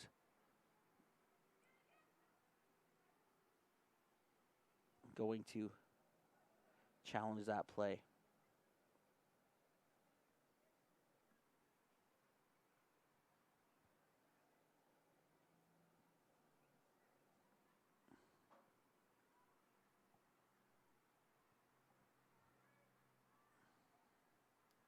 And says that was Amico, then I know that she wasn't the second goal scorer. Again, I apologize for this.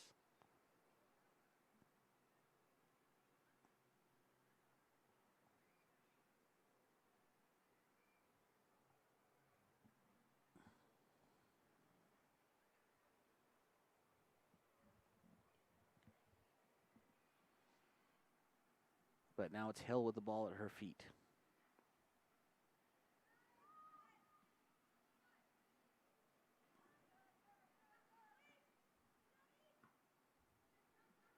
Tries to find there. And being pushed out of play was Henny Lee.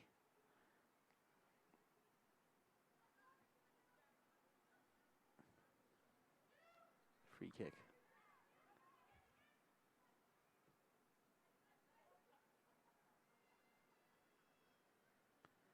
Played up the wing. Now it's Amico running onto it. Amico looking to turn it. She does just that. She's going to get the ball back. She gets that out wide to Henny Lee. Henny Lee does well to turn that, and then the ball's blocked down, but Lee gets the ball back. Lee stays on it. And she gets by the defender. Oh, and she's going to slow it down. Now she's going to play a ball to the middle to Amico. And can this blue side get the ball in trouble? They can sort of, but Cameron has got pressure on there. Cameron applying a pressure there to Dana Garcia. And this Tabit, only second time I called her name, but she's got to run now, going up the middle, slides a clever ball through.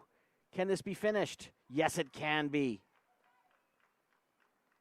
And it's 3-1. Great ball by Tabit.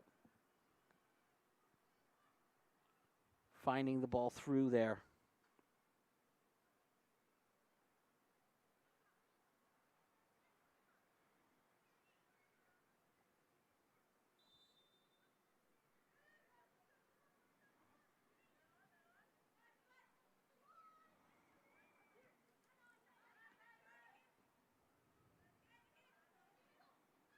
Now it's Bunch going up the field. And that's cut out.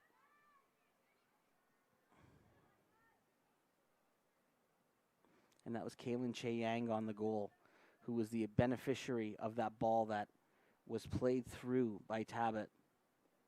Che-Yang, who plays at Calgary Foothills, makes it 3-1. So there's a consolation goal there for the blue side. But when you're trying to impress people, they're really are no consolation goals. There's moments where you can stand out in a game.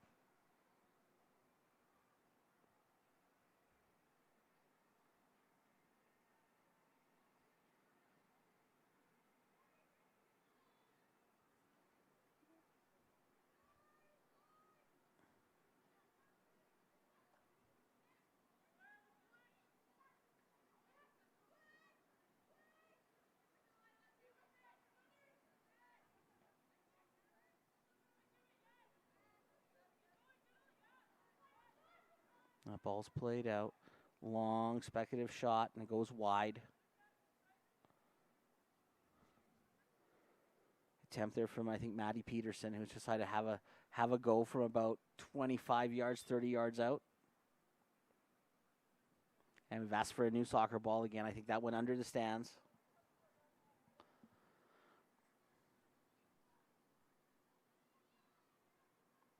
Tribal Island will try to play this, get this back into play.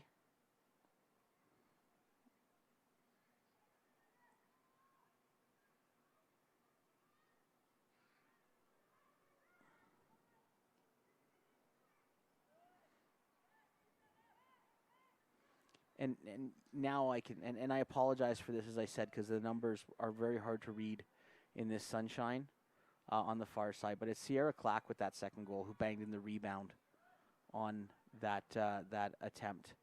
So we have Bunch, Clack, and Balchin, the goal scorers for the orange side. Chiang scoring for the blue team, team 3. 3-1, orange.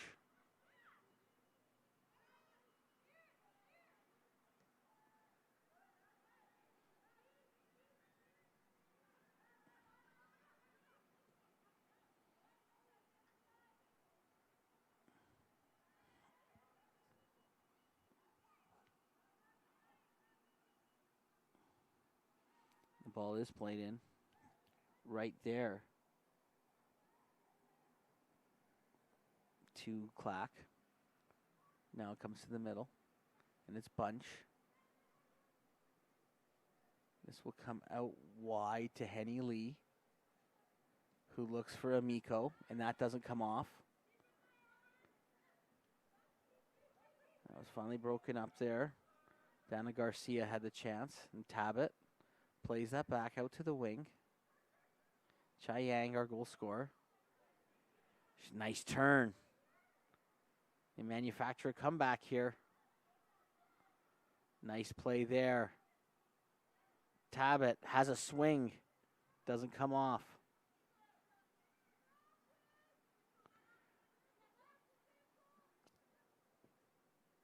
It was Dana Garcia on the right wing who played that into the middle. Amico now with the ball at her feet, looking for Bunch. Bunch looking to take on 2, looking to take on 3. That's not going to come off for her, but she's still chasing this ball down, not giving up on it, putting a lot of pressure on the defender there, who was Dana Garcia, who caught all the way back.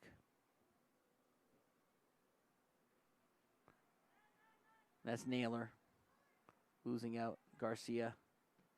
Chai Yang back to Garcia. She's pushed out there. It's Rowan Cameron who got the better of her. Catherwood loves to come up from that defensive position. We've seen that with Catherwood all game long. Jumps up, wants to get involved in the play, wants to make things happen. Very impressed with that player. Clack. Got a chance. Does she keep this in? Yes, she does. Gets to the top of the box and is cleared out. And there's your game. 3-1. 3-1 for Team 4. Team 3 will just stay on the field. They're going to play right again. Second game in the books here at the FTF Canada Showcase here at Clark Stadium. So we have goals from on this orange team for Team 4. They win with Bunch, then Clack, and then Balchin scoring for the orange side for Team 4. Team 3 got a late goal from Kylan Chiang to make it 3-1.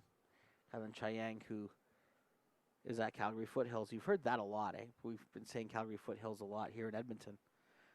Coming up to spoil the party, I think they are. But 3-1 victory for this team for Abigail Bunch. Very, very impressive. Playing almost as a recess striker, playing behind the other forward and causing a lot of problems. Winning a lot of balls. Very impressed with her today.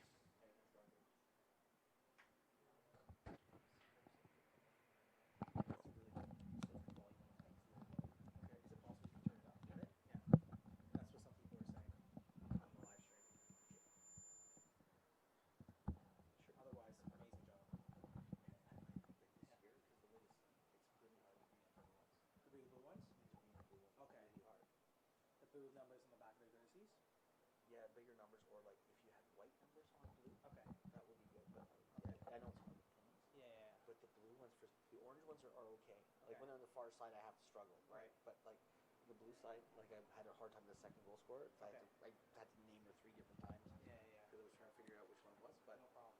We'll the definitely blue keep one, that on. Yeah. the blue ones are really hard to read in the bright sunshine. Okay, no problem. Thank you very much for the answer. We'll try and we'll consider that for sure. Wearing new pennies and stuff. Mm-hmm.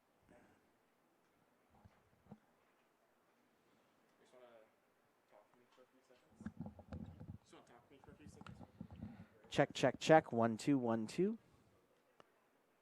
We are doing a sound check. Check, check. You're here at Clark Stadium here in Edmonton. It's a beautiful summer morning. It is hot out there on the field as the players warm up for our 3rd game. And this will be game 3 of our series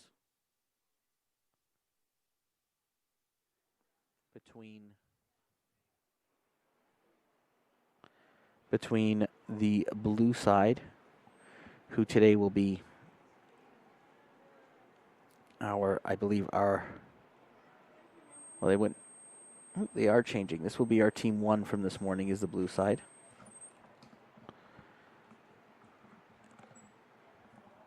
And then we have our orange side. That's the team that wore blue in the previous game, and they're just switching up jerseys.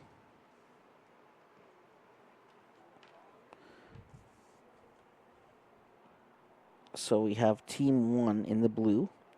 Aya Cunningham will play in goal for them. And team 3 will have Patient Scheibel-Bylen in goal. Scheibel.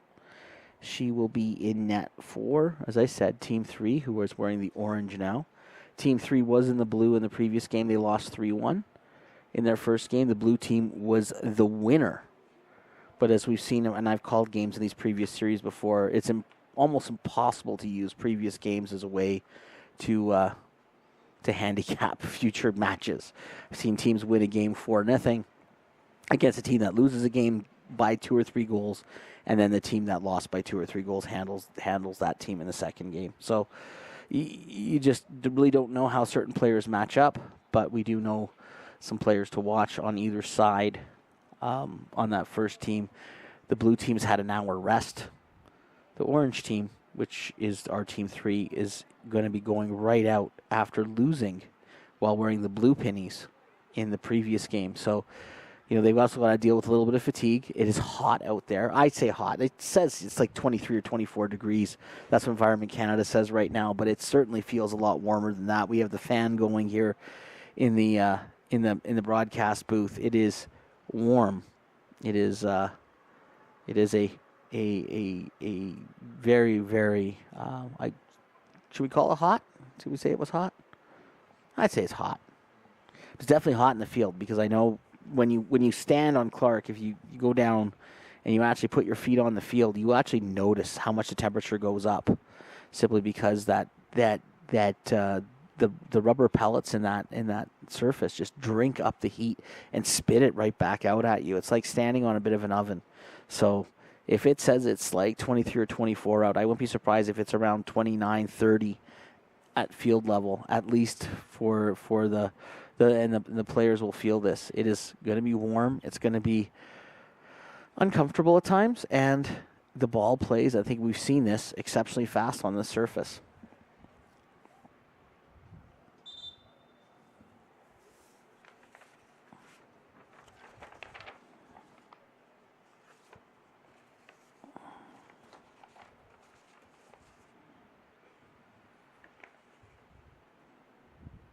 Okay, so we try to.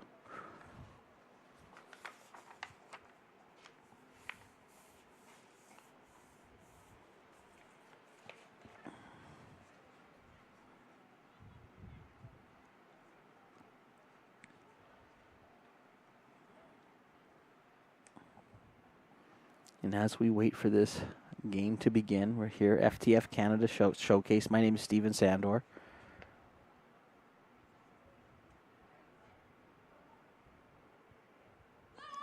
Things will get smoother as I learn more of the players' names as we go on.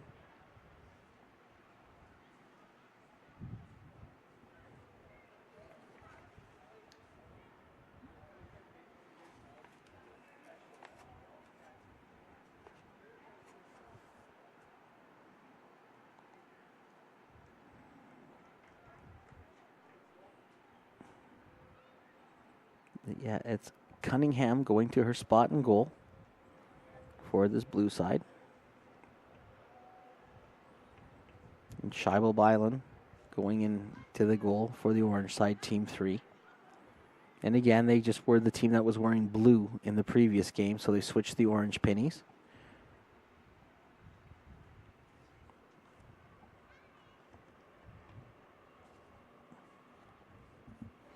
And both goal scorers are going to start the game for blue from their first game, Brzezinha and George James. The ball is played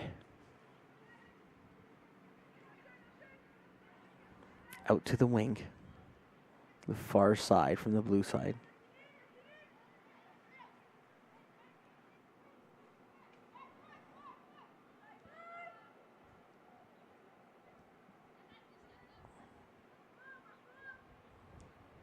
Ball's played into Marley Portis. Portis skips by the challenge. Gets that ball up to the winger there. That is Naomi Brzezinha. Gets that out to Jordan James, and Jordan James tries to touch that back to Brzezinha. Doesn't quite come off. Settle down. Touch to the head from Portis.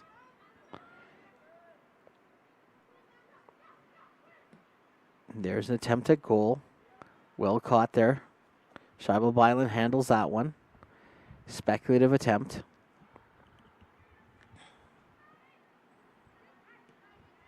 But that's picked off. That's Portis.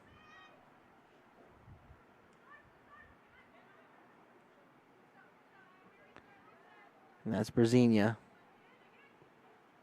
Try to play that in for James. It comes out, though, to the middle. And just scrambled away there.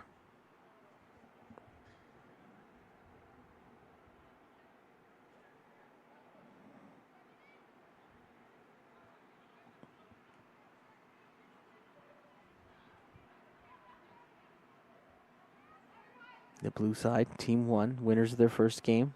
Play that ball back. That's Reagan Toy. She's been solid, and she plays that to Marley Portis. Jordan James flies out to the wing now.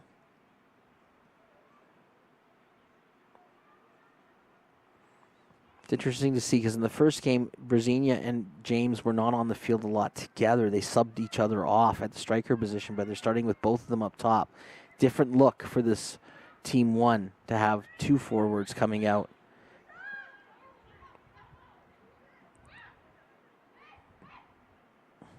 That's a nice ball played forward by Ava Moore. There's a ball touched in, but Reagan Toy cuts that off. I really liked her play in the first game. She's composed, and she plays a ball up that skips all the way to James. And James seems to have figured this turf out, where she understands how that's going to skip and roll to her, and she was patient. She does lose the ball.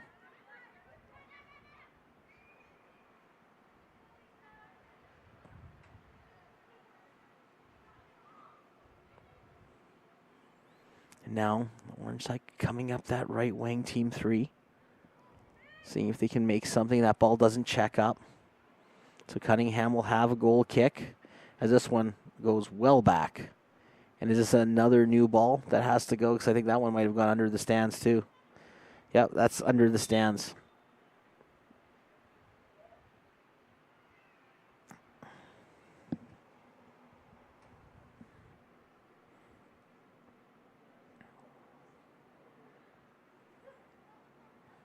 There's a treasure trove of soccer balls under those far stands or those bleachers.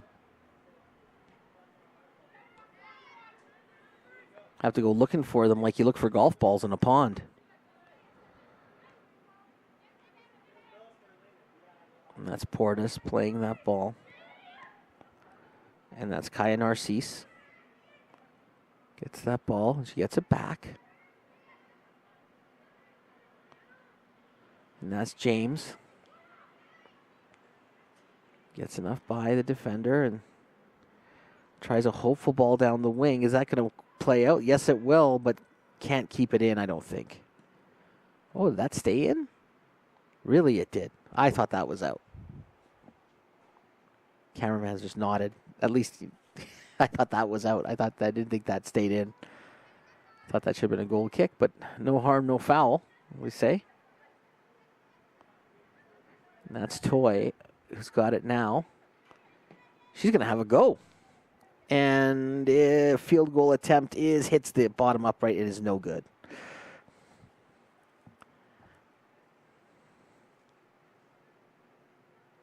Thought it might go through for 3 points, but it did not.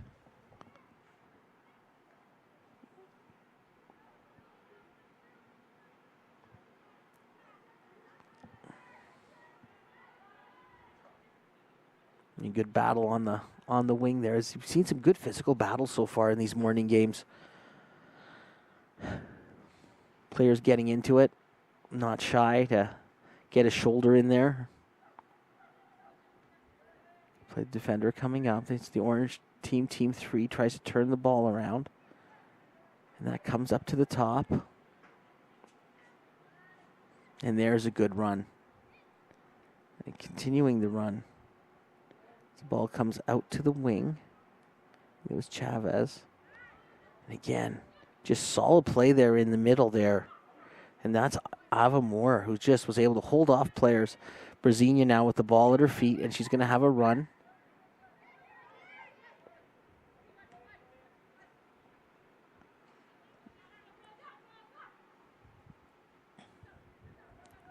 Now coming off the wing is Bailey Salent. That ball's pushed wide. Salent's won a corner.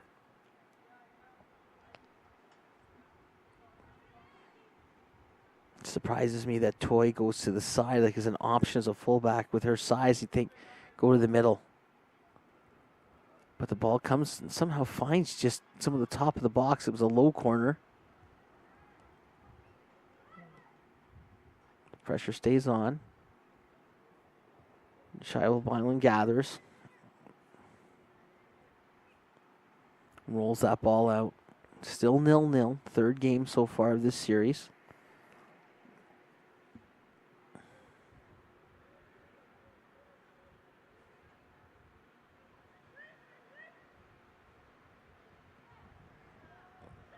That ball goes down the wing. Well corralled there. Down that right side. There'll be a throw to this orange side. Team 3. Losers of their first game 3-1.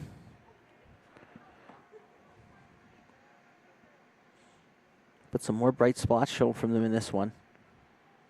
Again, I said before, the previous games are, I know there's some experience of covering these games in the past. It's sometimes not an easy way to say, hey, one team won the first game, one team lost their first game. There's a clear favorite here. That's not really how it works. We just don't know how certain teams match up, and these girls are still learning each other. They're starting to learn to play with each other. There's a foul there. Brzezinha will go back. This will be Haley Wensveen, I think. Nope, it will not be Wensveen taking it. This will be Isabella Narciso. taking this one. Let's see what Narciso can do with this shot. She has a go. Cunningham catches comfortably. It's right at her. She barely had to move. So Toy to Portis. Portis sprays that up wide. There's a wide open winger. Good transition here. In the middle channel to James.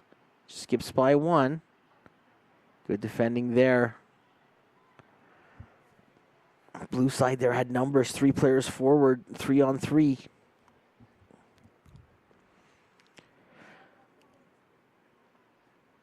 But it doesn't come off.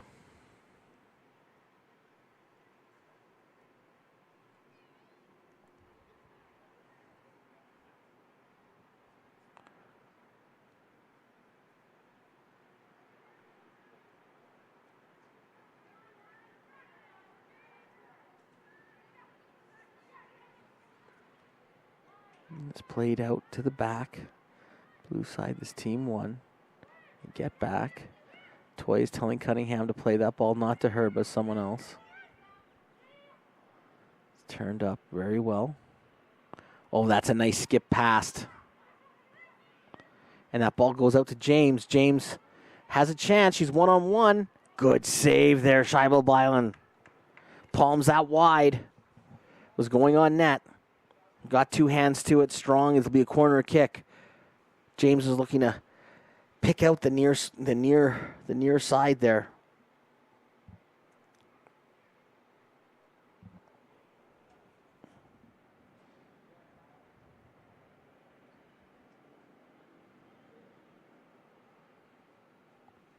But I think that was Narcisse with that ball that came through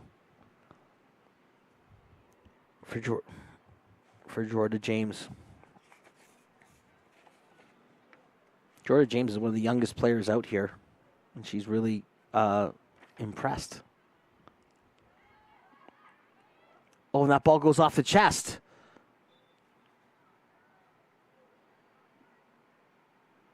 Was that Reagan Toy? I think it did. It hit the big body in front. She was up from her defensive position. I think that went off her, and that went off of an orange defender. So it will be another corner. I don't know how much they knew about it. Maybe you just don't see the ball in the crowd of bodies, and it just comes down and hits you in the chest. Ball's hammered in to the far side. Looping attempt at goal. It goes well over. And Scheibel Byland will go back towards the parking lot to retrieve that one. As I said, lonely feeling for the keeper to have to chase those ones down.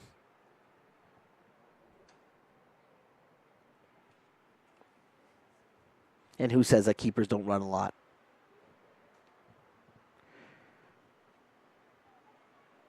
Tired just watching her having to go get that one.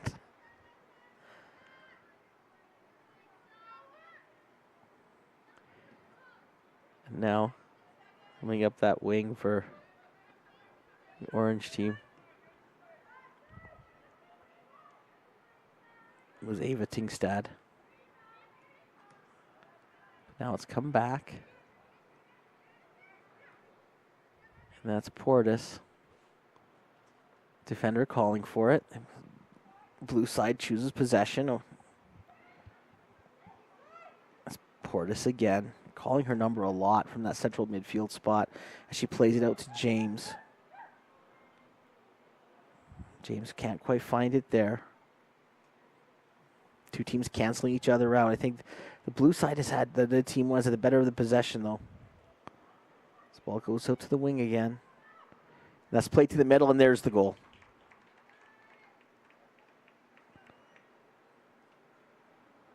And there is the goal for that Team 1 blue side. That was Maya Tate coming in for 74. She scored that one. Great ball in from the wing. Tate gets that one. And the blue side, just as I said, I thought they had a little more possession, were kind of coming to the game. They said, here, we'll back that up with a goal.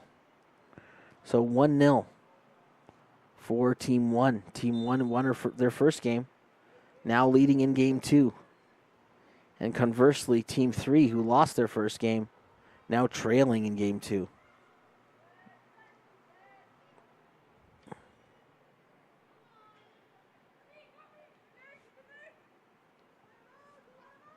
That was Tabit. Got the ball up front, but the ball's cleared out of danger. That's Brzezinha again. She's been very active. It's Portis looking for James. The ball hits James in the shin and comes out wide.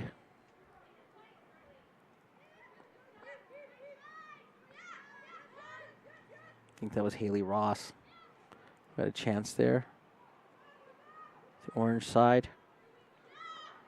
And now it's Bryce Hanasich playing that forward.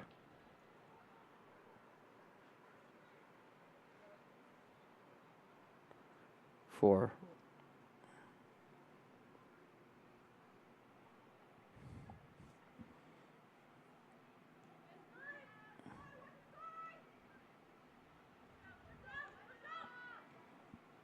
playing that for okay, that is picked off there. That's Kaylin Che-Yang, their goal scorer from the first game, and she picked that one off and she tried a hopeful ball out to the wing. Didn't come off. But the keeper's got an extra ball now. This is good. She doesn't have to chase that one down. Maybe they dug one out from underneath the stands.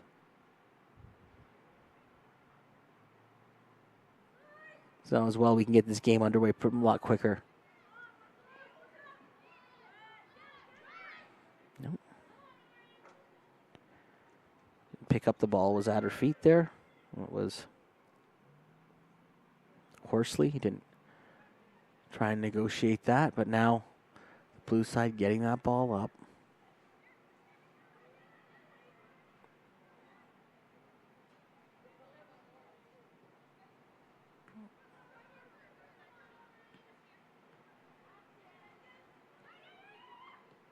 Maya Tate with the ball through, and I think that's Brzezinha who's going to have a clear run on goal. She's going to have a shot right away. Maybe she could have taken a step or two, I think, and kept that run going. What a ball through by Tate, who scored the goal in there. Plays a ball nicely through.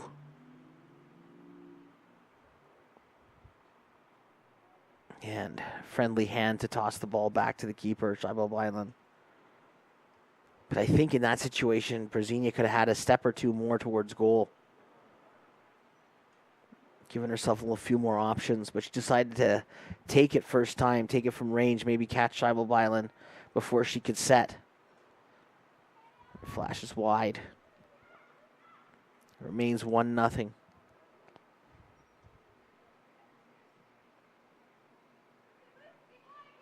It's Che-Yang. She plays the ball forward to Tabit. Ball's played back.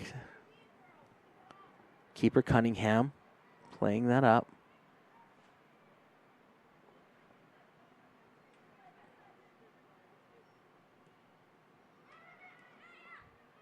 That's Tate again. Strong player. Brzezinha. Oh, that's a nice skip by. Does she get by another? Is that a foul? No, says the referee. No whistle. I'll have to agree with him there. Look like he got the ball first. Only two players going in for a 50-50 ball. Tabit's there. Caught waiting on it. Defender cuts in front.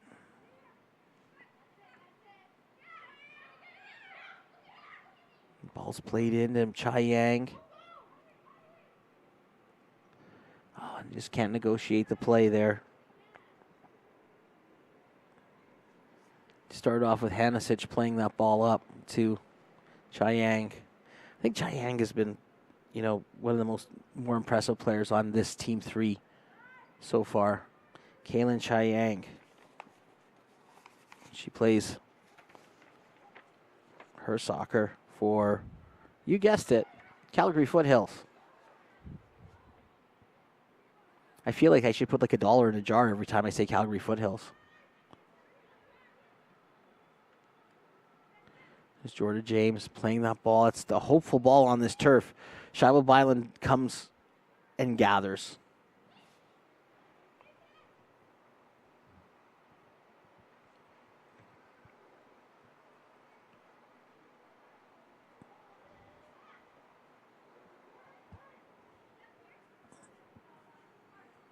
And Tate wins the challenge there. Pokes the ball into touch, forcing this orange team, Team 3, to reset. There is the throw coming in from Hanasich. Chiang does well there. She was looking there for Isabella Narciso. It didn't come off.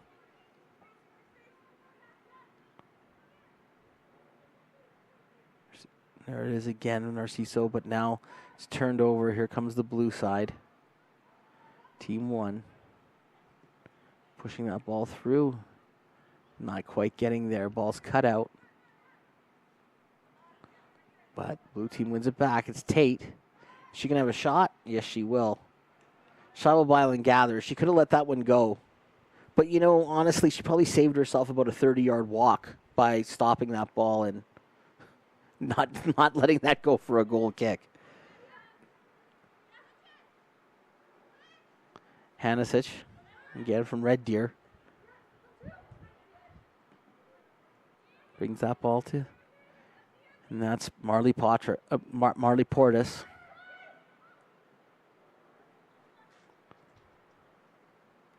Ball's cut out by the defender.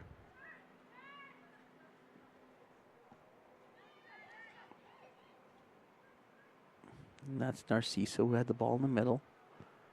It's played back.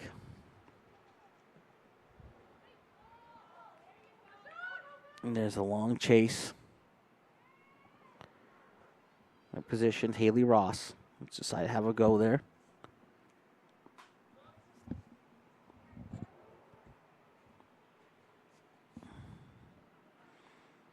Hanasich with the throw in. We see some changes being made.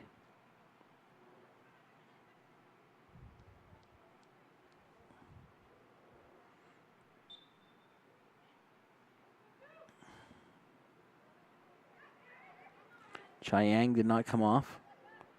Still out there.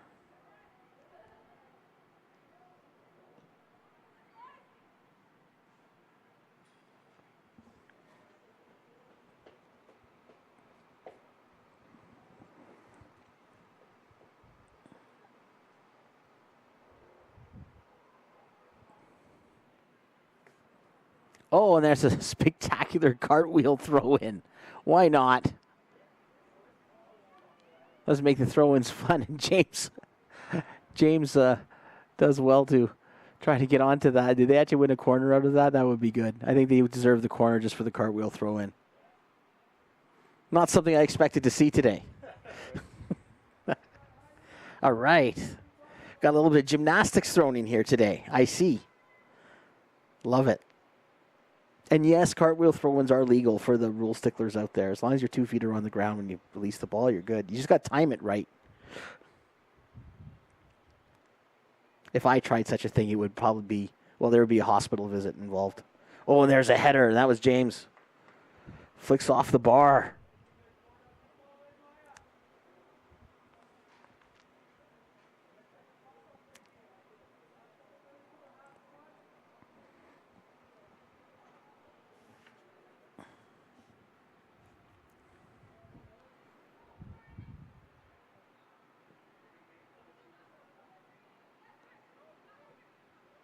James again on the ball. She's been all over these games.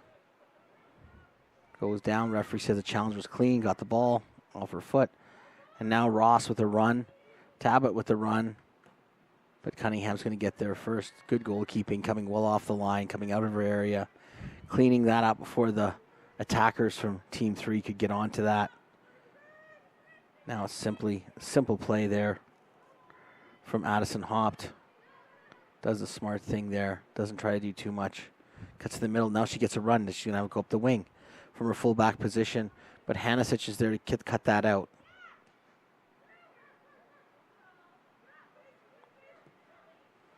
Long, hopeful ball attempted. This might pay off, though.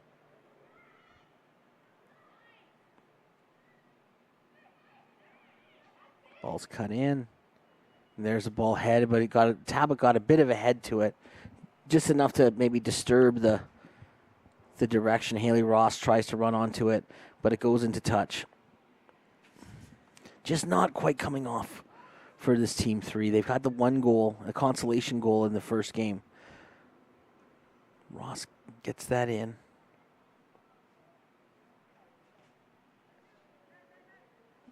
Jordan James is going to run this. Oh, Shiloh Byland challenging there. She's in danger zone there.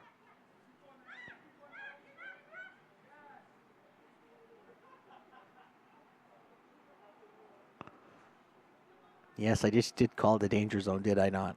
A little Kenny Loggins Top Gun. Well, I guess they made the new movie, so I wouldn't be dating myself so much.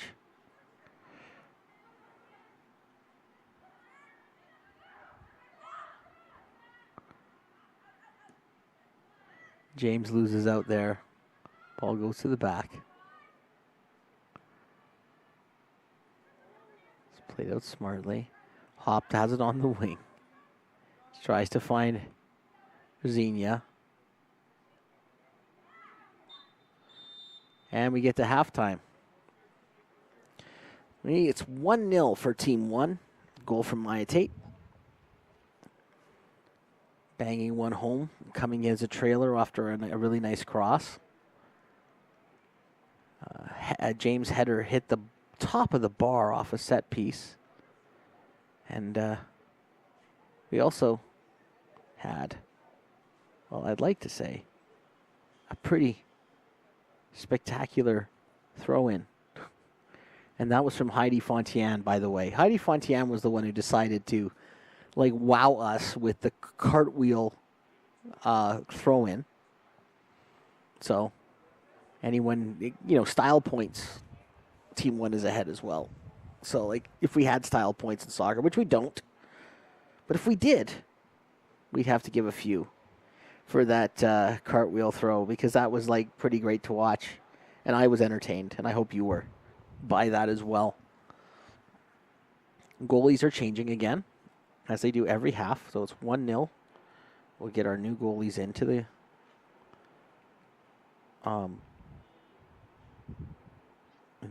fray. I'm just looking them up, who they're going to be.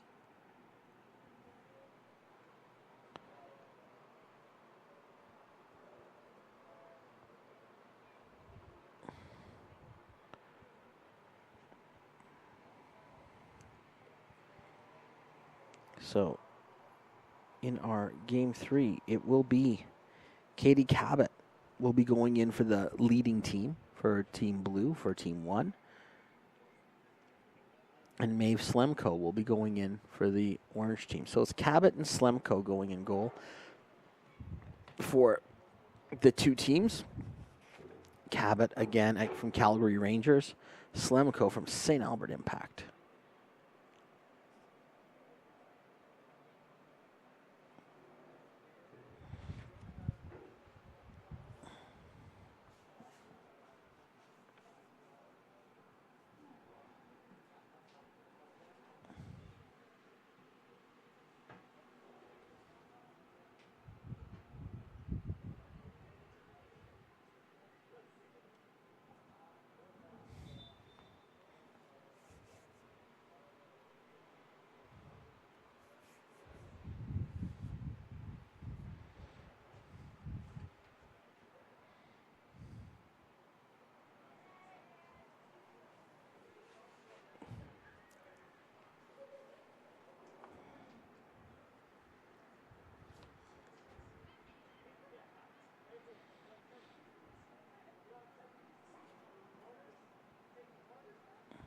So we switch sides. Slemko going in goal.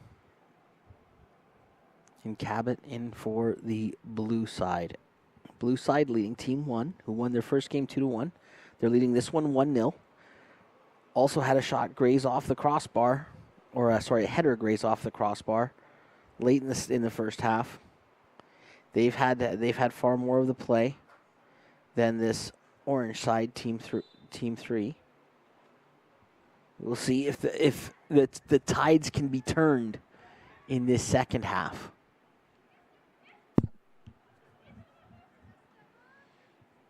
Ball's play. Oh, nice play down the wing right away. And a corner is earned right off the hop.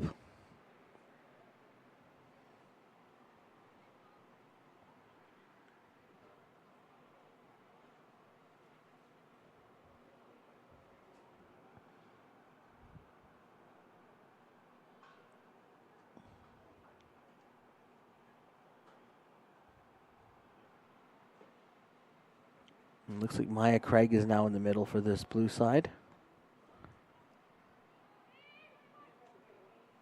And that's Toy playing that to the middle.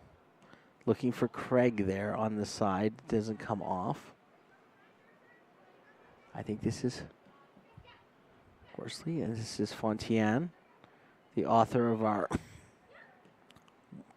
cartwheel throw-in. Excuse me. Fontian again.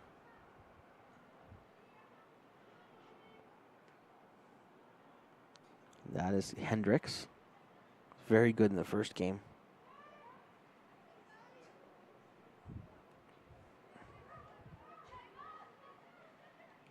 It's Chiang who's trying to play that ball through. Doesn't quite come off. I think it was Dana Garcia that she was looking for and didn't kind of come off for her. Or sorry. I think that was Hadley Wensveen that she was looking for. Dana Garcia now on it. Ball played across the back by Team 3, the Orange. Trailing this one 1-0.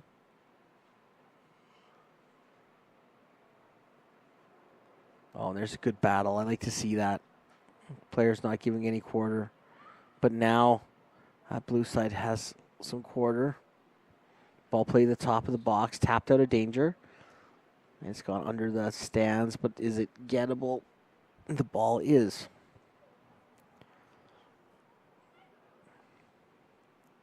Thrown in.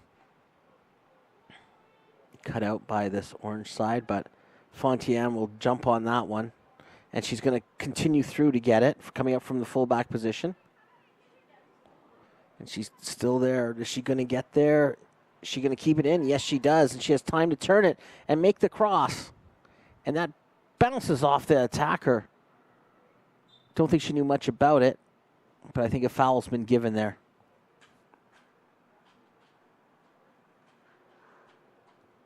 I think that was Taya Ungaran who kind of crashed in there and was the beneficiary of that.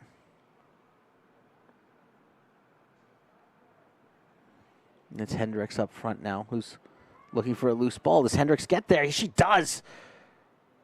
Forces the keeper into a save that she probably didn't need to make, but a little bit slow off the line was Slemko. And then she had to come back and make the save. But I think was there a foul called there? Or no, it is a corner kick. I was wondering because she was bringing the ball back to that position and thought, did they call a foul? No. The throw.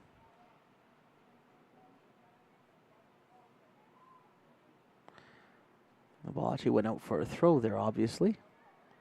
But Cunningham with a great chance to make it 2-0. Orange side is flirting with danger.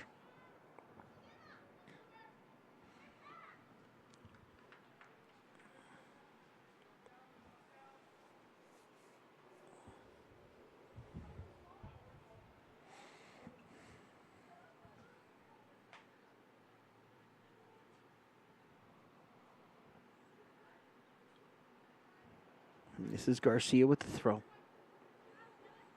Tabit dancing around the forward position, but she decides to take that back. And that finds Wensveen.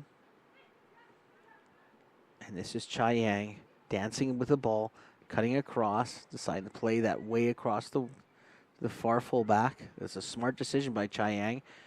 Loose touch. Chiang gets the ball back, though, to Tabit. Decides to have a go. Can never get that on net, and that is going to be near the scoreboard, but someone kicks it back, which was nice.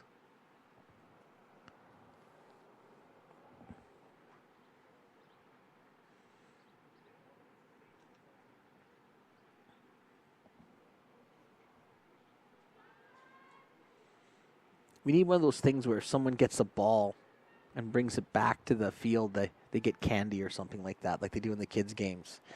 They bring it back to the table or what have you to the coaches, and there's like a candy thing, and you hand them a candy for like going to get the ball. We need that here. Suggestion for next year. Candy box.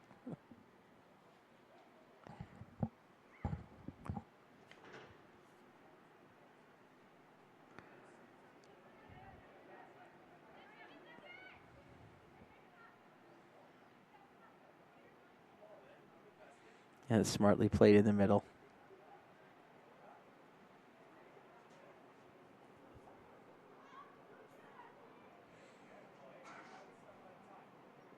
And it's Hendricks who's chasing that, and I think that ball's going to fall for her. Is she going to get there? Yes, she does. She wins it. Hendricks with the turn. She's going to have a shot. It's blocked down there.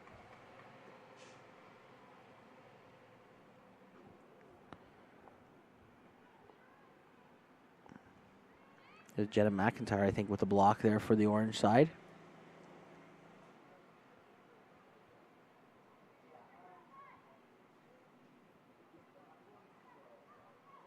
And that ball rides into touch.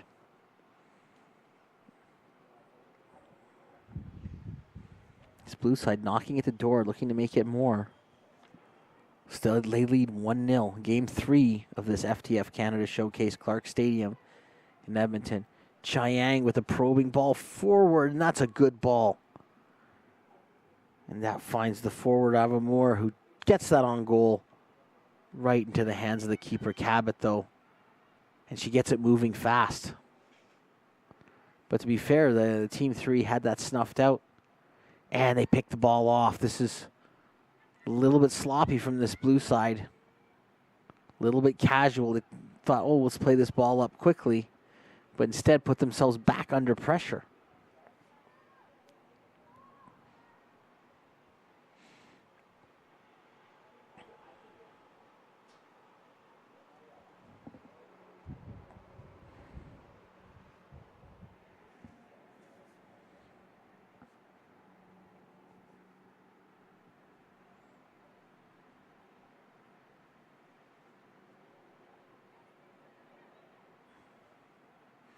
Ball goes in the touch for a goal kick. And you see the balls have been returned just to that end zone behind the goal. So Slemko doesn't have far to go. We've seen him develop some kind of ball return system here. This is good stuff. Chiang. I think she's been the most impressive player so far for this Team 3. Kaylin Chiang.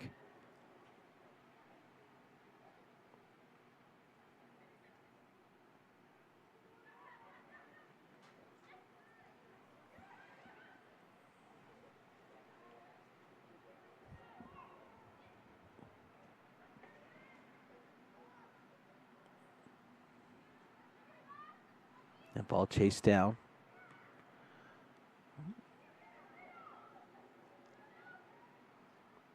Bit of a battle there on the far wing.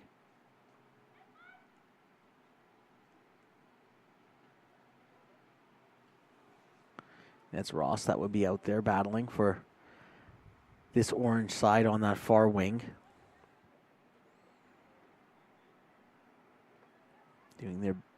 Trying to put some pressure on, trying to get that equalizing goal, but beaten back again. Just can't really get that great shot on goal. They got one in the previous game, Chiang, late in that one, make it 3-1 rather than a 3-0 defeat.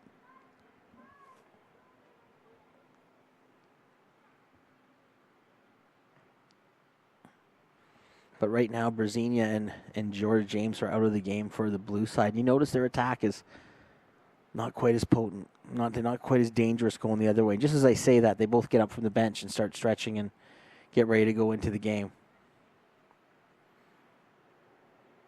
And had a bit of rest.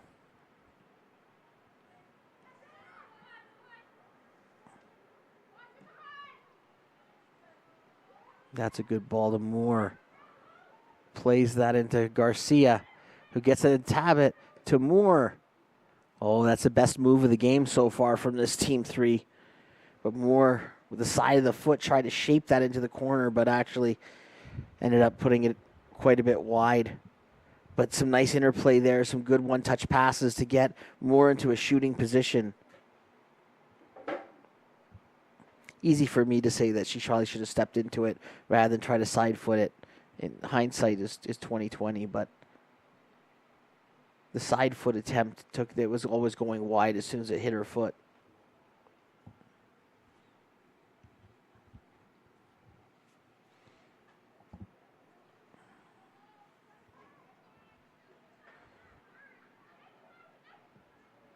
There's a ball played in long. Good run on this. And that's a goal. Fighting off the defenders, beating the keeper.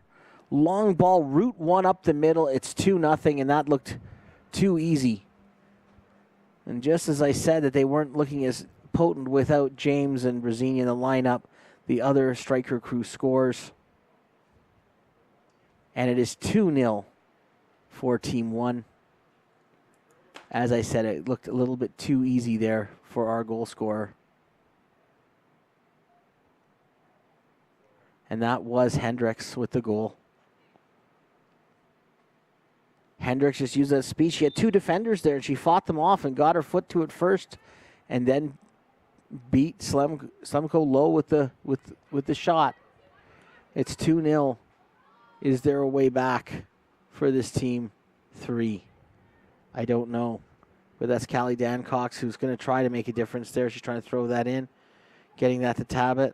Dancox back. Ball now goes down to Amaya Munoz.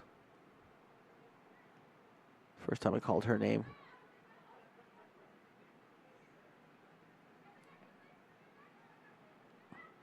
A good battle there. I think that is Narciso, who's trying to win the ball in the middle for the orange side, but it's not coming off. And now, once again,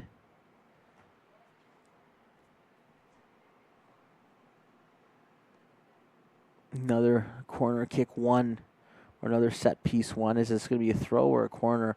It is going to be a throw coming in, looking for Hendricks there.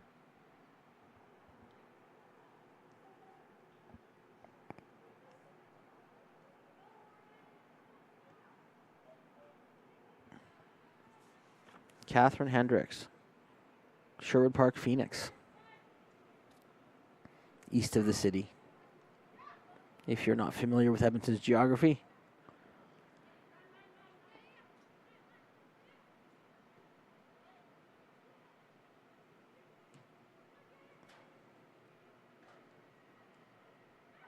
And it's Hendricks. Oh, with a nice, lovely give and go. Is she going to get there first? Oh, so close.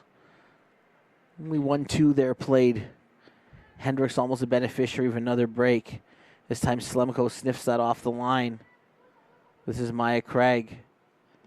Some careless play, and Craig has a go. And I thought she might have caught Slemko a little bit, napping a little bit, but she gets the hand up and tips it over. But Craig from 20 yards out has a go. And now you just feel that this is all one-way traffic for this Team 1. Coming at now the orange side in waves. You see they feel confidence throughout the lineup. So you see in the corner, the big defender Reagan Toy comes up. Ready to get it in the middle. See if she can get her head on something.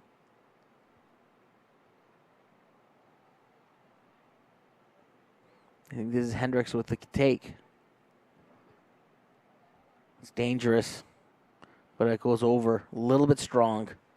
No one could get beyond. No one was at the back post to maybe put that back in the mixer. Just the way they were positioned, there was no player at the back post for the blue side. But again, you might think too, in this situation, do they need to gamble with that many bodies up front? They're up by 2.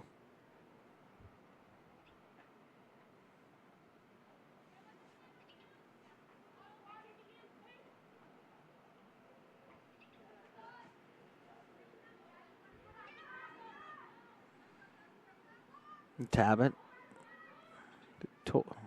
forced Toy into a bit of a mistake, but she got that back. Oh, but Tabit there, and they're saying that's a foul on the keeper on Cabot. She got her legs pretty good. But she played that back to Ava McKenzie. Toy, after she had a little bit of trouble with that, went back to the keeper from there, and Tabit, I think, got a lot more shin than anything when she was trying to go for that ball. That's Portis. She's been good in midfield.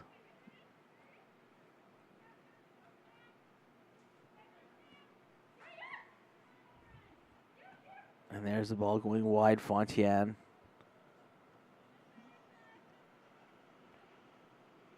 She was looking to find Maya Craig. Didn't come off there.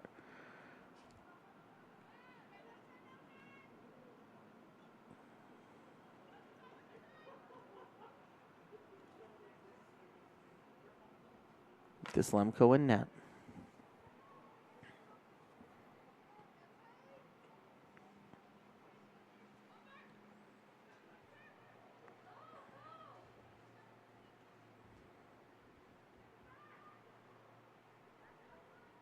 It's Ross on the outside. Looking to get that to the middle. It's well done there. There's a shot from distance. It's wide.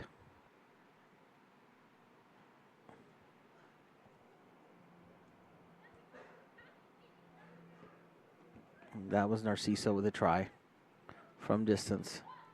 Tabit, though, gets that in. Oh, and that's a shot well wide as well. Now the orange side has had some chances in the last minute or so. It's been a little bit loose in the back.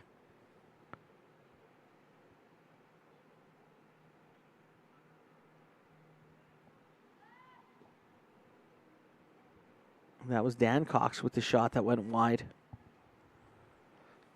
Hallie Dan Cox had a chance there as well, but there's been a couple of chances. Moore had one, Dan Cox has had one, but they haven't found the target, haven't forced the keeper into a save. Meanwhile, this team in blue has hit pay dirt twice and has put another one off the crossbar. Toy has the ball. She'll play that back to the keeper, to Cabot. Cabot. Throw it back to Toy. There's a ball that goes forward. Hopeful ball there. And that was looking for Hendricks.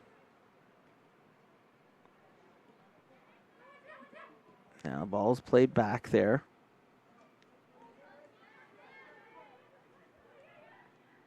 And that was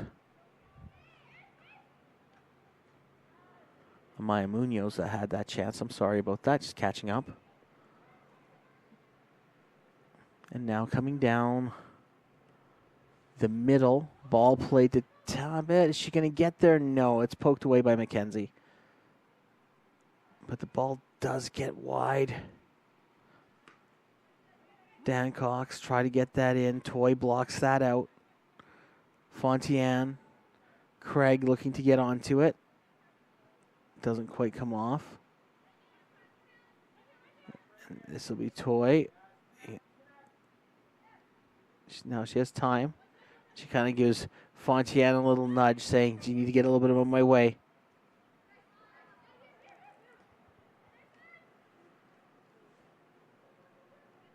And Hendricks wins the ball.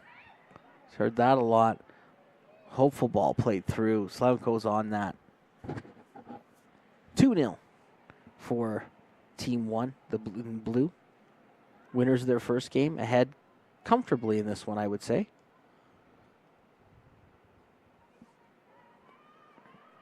It's a ball heading down toward the corner flags. They try to turn this in. Cross brought in. Hopeful ball. I think this might get tracked down. I don't think. I thought that maybe Craig could get there, but it's not going to get there. And as changes are made,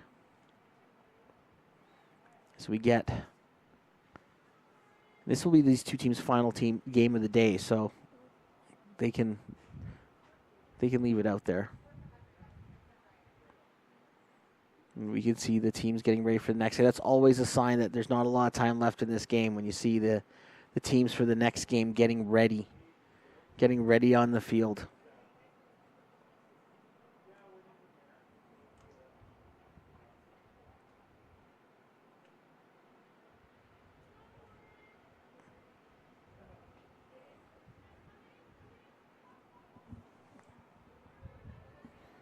There's thrown in Toy. That's Cheyenne. Gets that out to the center defense. That ball sprayed up, hopeful one. It's not going to get there. And now it's James. He's going to have a goal. She went near post. She was looking for it. Brazzini was in the middle. I think that would have been tough with James's momentum for her to be able to turn her hips and actually cross center that ball for Brazinia. So she needed to go for goal. Try to take that to the near post. Foul called here. Now we've seen James score one from a similar spot.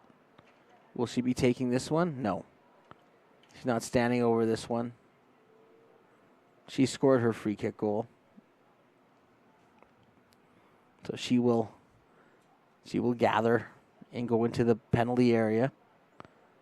They're shaping up like this might be popped into the area and not an attempt right on goal. But it comes in. Well gathered by the goalie, Slemko. And she kicks that up over Craig's head. Is that a bit of an arm there on the ball? I thought it was, but it just goes a touch battle there between Ava McKenzie and Ava Moore. Battle two Avas.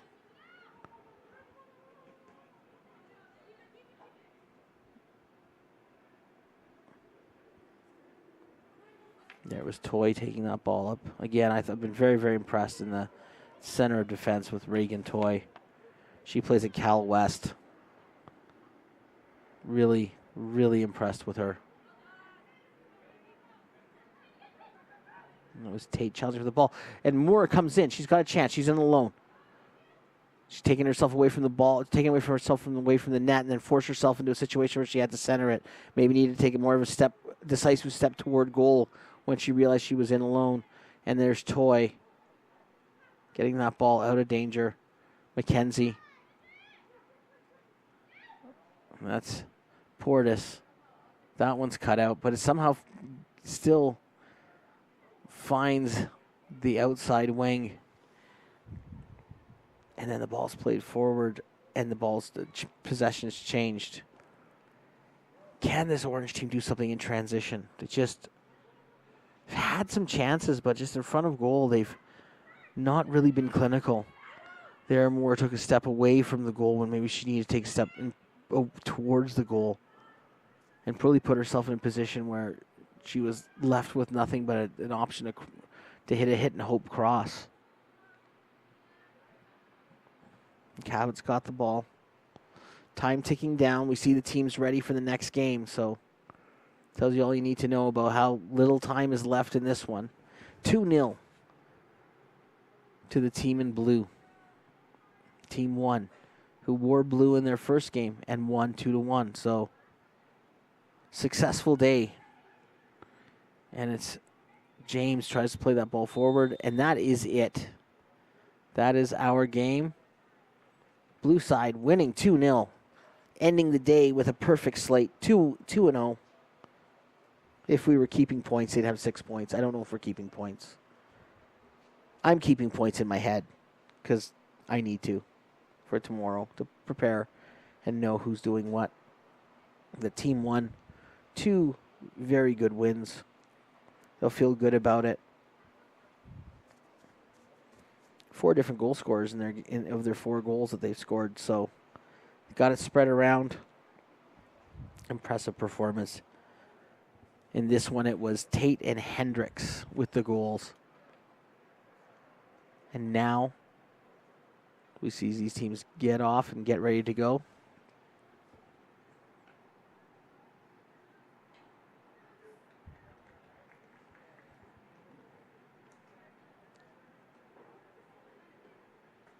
We see the switch over and we get ready for our next game, which will obviously be, no, I should say obviously, you may have just tuned in and you might not have been following all these morning's games, but teams 2 versus team 4. Team 2 versus team 4 in our final game of today's girls section at the FTF showcase, FTF Canada showcase here at Clark Stadium. I almost said BTB because of BTB Academy here. They have players represented. It's a well-known academy here in Edmonton. But FTF Canada showcase here at Clark Stadium. Some great players looking to impress.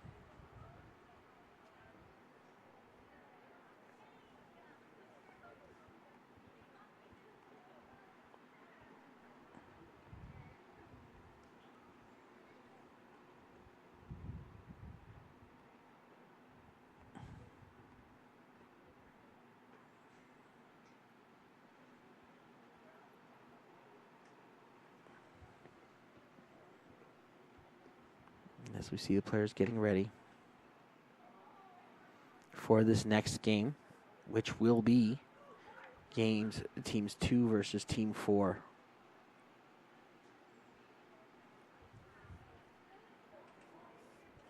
And team 2, as I look,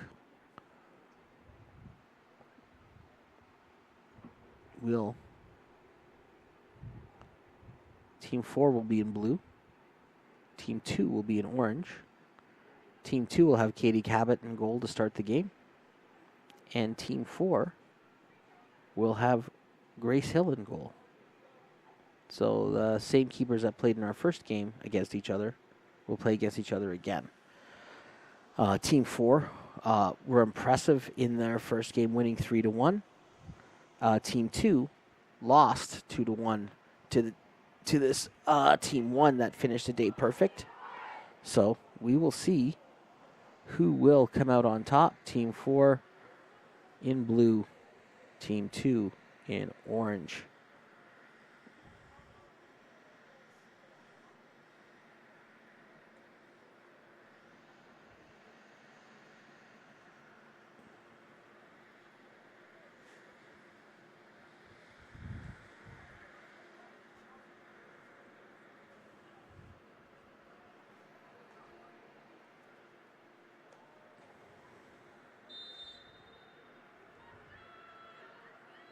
And there we begin. And right away we saw a touch there from Campbell Patterson. I think I mentioned it, called her Peterson a few times in the first game. It is Campbell Patterson. There's another Peterson playing for another team here. So I have a Peterson and a Patterson. But it's Campbell Patterson today.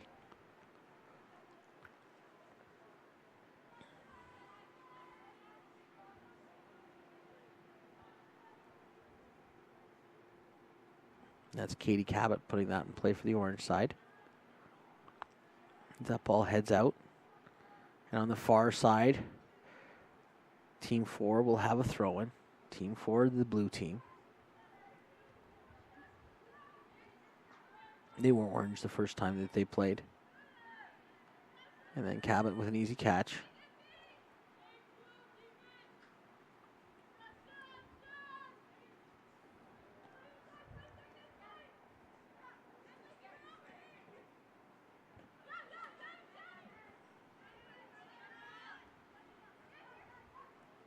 That's Patterson playing that ball back to a central defender.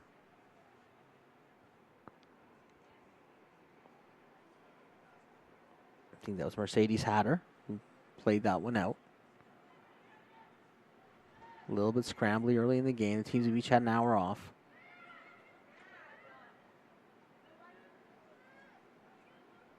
This is Narani. She played a lot of minutes that first game. Fabi Zumwalt cuts that out. Doesn't quite come off.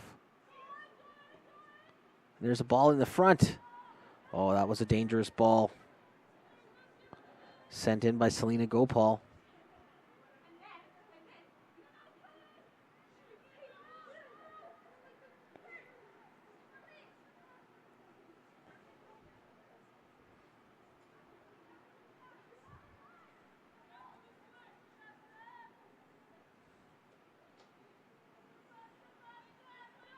Orange side. Zumwalt again. Playing that out. Patterson. Zumwalt.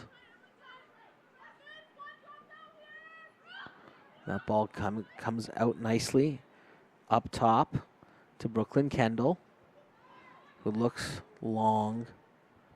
Hopeful ball. Sarah Hargy looking for it. She can't get onto it.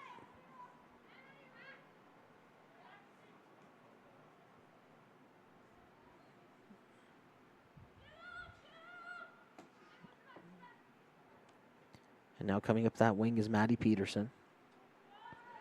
Peterson, though, was cut out well there.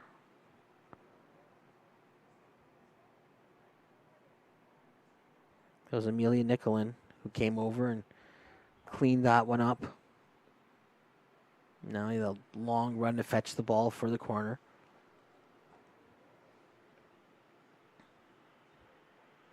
We just started the fourth game of the FTF Canada Showcase here at Clark Stadium in Edmonton. My name is Steven Sandor. I'm here with you for a couple more games.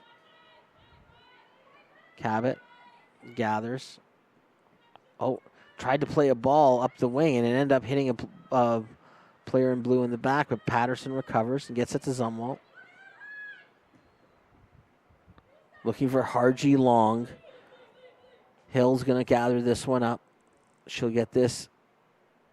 I think that's Narani on it.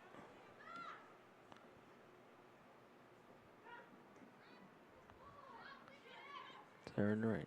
And this is Peterson again. Maddie Peterson earns the corner. Nicolin defending that, coming over from the center back position, not letting Peterson cut in, but she does win the corner.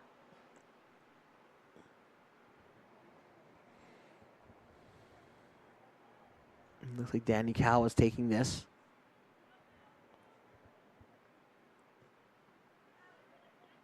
Nice delivery. Puts in a dangerous spot. Cal with a really good delivery, but a ball pops up to Hargy. I thought she was going to wait for help, but no. She just gets that into safety. Anywhere will do. Somewhere in the bleachers. And gets that out of trouble. 0-0. Here in the first half of our game between Team 2 and Team 4. Sarah Narani putting that ball wide to Cal.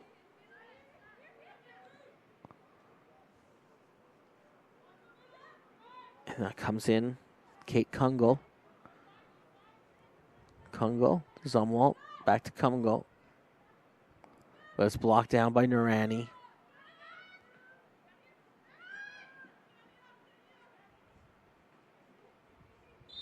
Peterson. Was that Peterson? No, that was Amico with the battle, coming back from the striker position. And she wins the free kick.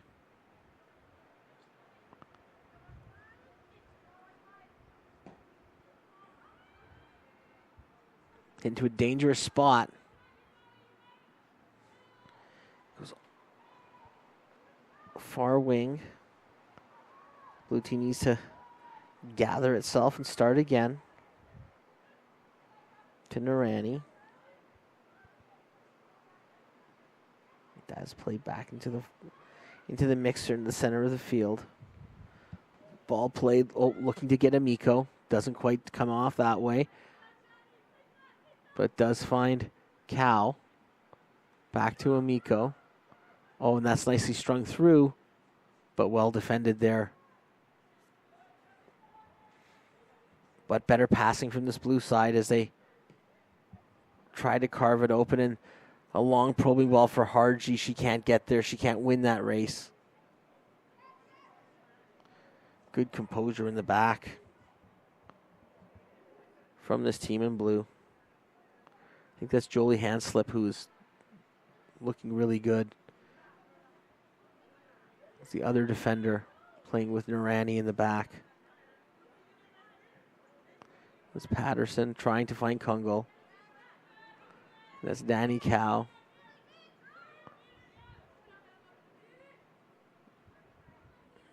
She can't quite control that. So Kungle. Now it's going to go to Zumwalt to throw. The fullback usually takes that throw in this situation. That's what's happening here. That was Kendall looking for Patterson, but pass was too slow at Patterson's feet. She couldn't recover that one. That's Narani. Back to the keeper, Hill. To hand slip.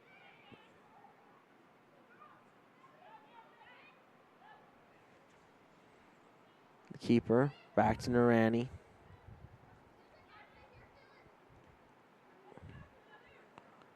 Pops up. Cow. Chasing Kungle there. And the throw-in is won by the blue side, by Team 4. And it's Cal with the throw-in. Called her name quite a bit lately. Amiko tries to chest that down. She gets it back, Amiko. And it's Cal trying to... She can't get out of jail there. She does win a throw-in. It's just very congested out there. No one has broken through. No one's really come close to breaking through.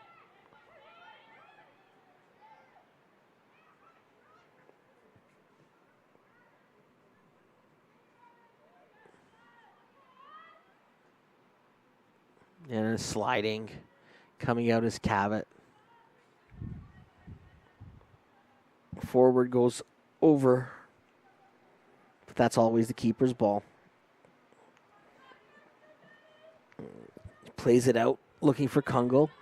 Cal's got that under control, I think, and yes, she does.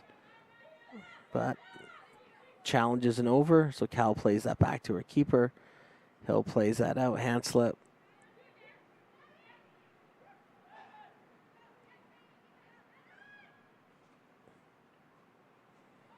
And Harji chasing after that.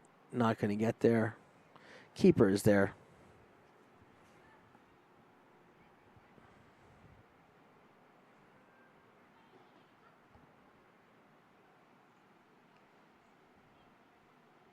The ball bounds back to the keeper.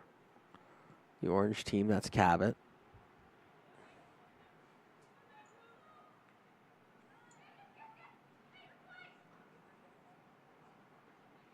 Now we have a break. Ball played to the middle. So no one can get a touch on it from the orange side, so it's cleared out of danger. Amiko can try to turn that around, and she will, but she's going to take the long way around. And she's going to try to slide a ball up to Peterson, which she can't quite do. Then there's a trailer.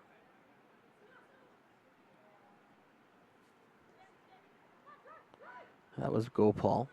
Got that as a trailer. Now Cal from the fullback position making a run. Can Cal do something here? She gets to the front. But it's scrambled away by the defenders in orange, and it gets up to Kungle. To Zumwalt.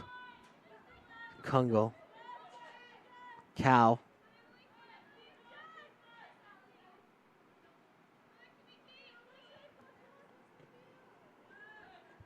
Ryan's helping out as well. The orange side trying to get out of trouble here. Zumwalt with the throw. Looking for Narayan, doesn't come out. It's Gopal. She's got a chance with it, and it's going to come up out top. Shot that goes well wide. And we'll have a break as the keeper has to go grab that. At the far end, it doesn't seem to be as organized as it is on this end with the bleachers, where balls are being given back to the keeper and they're sitting right behind the goal there. Got to get on that on the other side. As I said, candy in a table. Get kids to get the ball.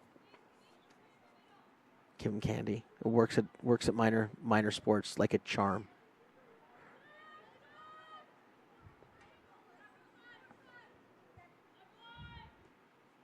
Zumwalt up to Kungle.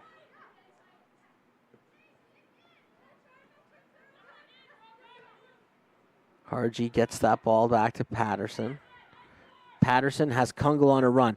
Kungle's going to get there, but can she do something with it when she gets there? She does get to the goal. It's well done, but it comes out to Harji, and she scores. And then a lot had to do with the run that Kungle did. Kungle busted up that wing and made sure she wasn't going to give up that one. Kate Kungle. And then she got that to the middle, and Harji was her second goal of the day, first of this game. Puts Team 2 up 1-0. They lost their first game 2-1, but they look like they're in the mood for it.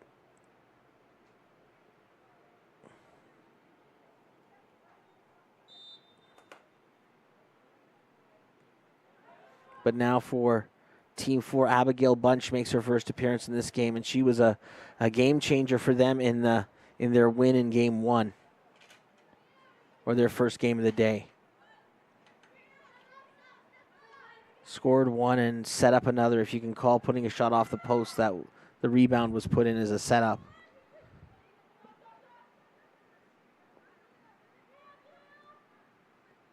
Now let's attempt to slide that ball through by Julia Balchin. That doesn't come off. So Balchin also scored in that first game. So this is now maybe a more potent lineup that we're seeing from this Team 4. We're down 1-0. Narani. He'll play up to Balchin. Balchin skips by Zumwalt. Gets that by hand slip.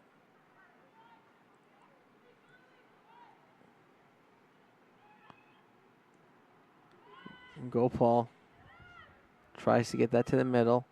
Now it's Abigail Bunch. Gopal. Oh, nice move. The foul was given. So we're going to have a free kick from a dangerous position. It looks like Gopal's going to take this one.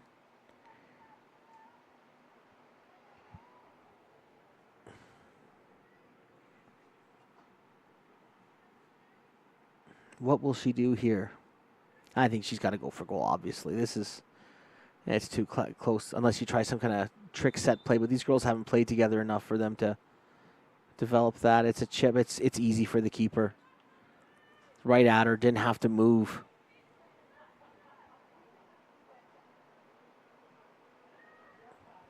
To the orange side, leading 1-0. Goal by Harji. Set up by Kungle.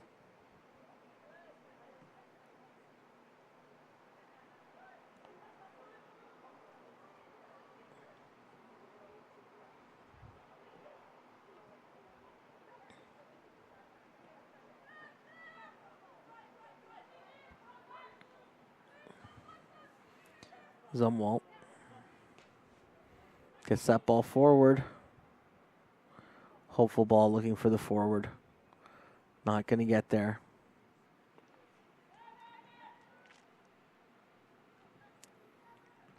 I will hope the ball's hopefully played towards Abigail Bunch there, but it doesn't work.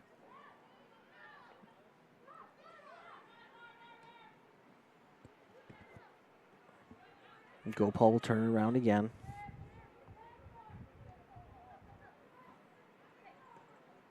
Has to place that long.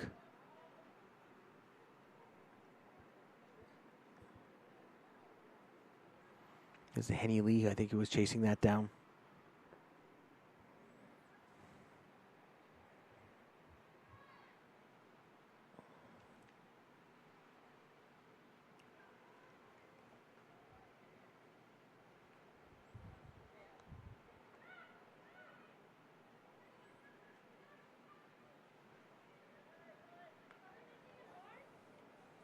Now we see the ball again scrambled out on that far wing.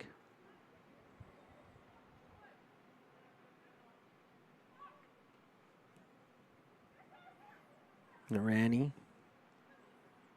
Slide that long. Zumwalt escorts that, but it goes in the touch.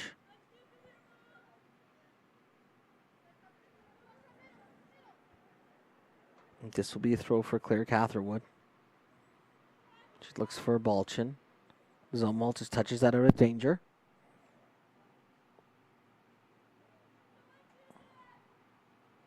But in doing so, I think she surrendered a corner. I wasn't sure if that was a corner or a throw.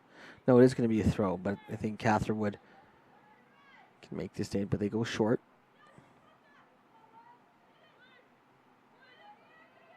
And now she tries to get that in. Creates a little bit of havoc in front of the net. Gopal's going for it. But this is played out. And I think that is Pittman going up the wing there for that orange side. Bronwyn Pittman. Or no, that's Nicole Brannon that was up that wing.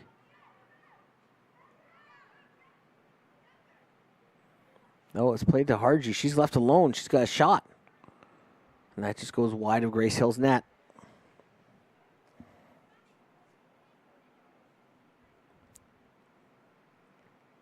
Harji, who's our goal scorer today. Or at least in this afternoon's game. We've had a few goal scorers today.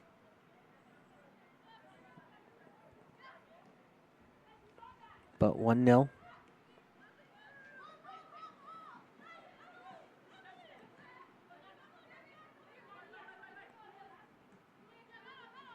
And that's Pittman who won the ball there. Ball's played out, but Gopal picks it up, and I think she's fouled from behind.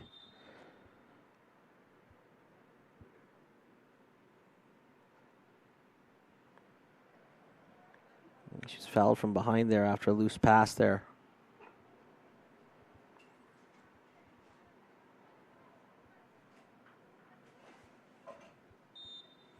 I believe that was Hatter with the loose pass, and Gopal is going to have a go. And she scores!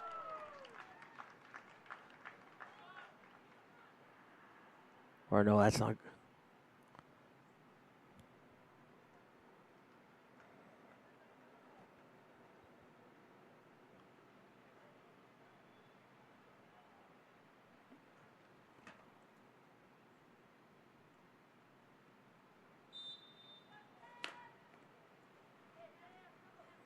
Sorry, I think that was Henny Lee with the goal, actually, from the free kick.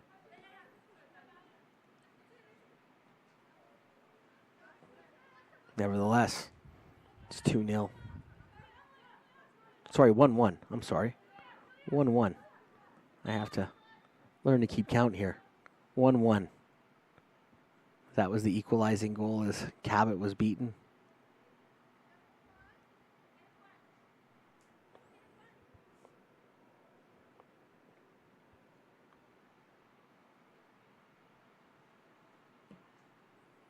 That was Lee with the goal. And she may have another one here as Cabot was loose with her touch.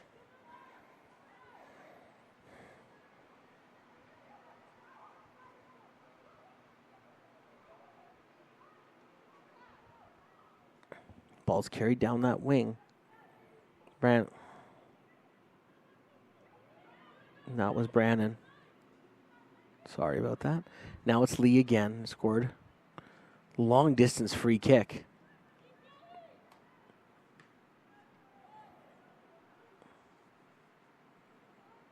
Not sure if Cabot misjudged that.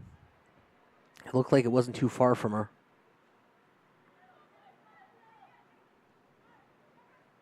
But here comes Kendall. Playing that to Harji. Harji looking to see if can restore the lead. 1-1 here between these two teams.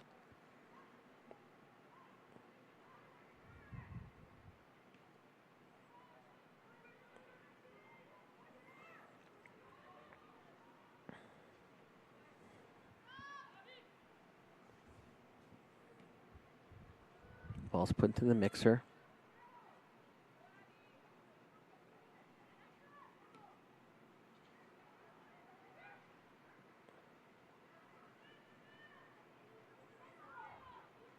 And it's stolen by Lee. Lee gets it out to Bunch. Bunch looking for Balchin. She's got her. Balch is going to have a go from distance. Thought it might have had the measure of the goal for a second. I don't think the keeper would have known much about it. She kind of looked up like, please don't go in. And if that's what she was thinking, her prayers were answered. We've had some cloud move in, which is actually kind of nice. It's cooled it off a little bit. It's not the heat's not beating down as hot as it was in the first couple of games. When you're out there playing soccer, it's nothing like a nice cloudy day. You're thinking, wow, could the temperature come down a few degrees? That would be fantastic.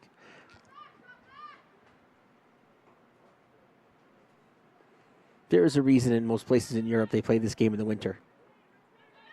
Or, mind you, their winters aren't as severe as ours, so they can do it. But there's a reason that you play this game when it's 4 or 5 degrees out and not when it's 30.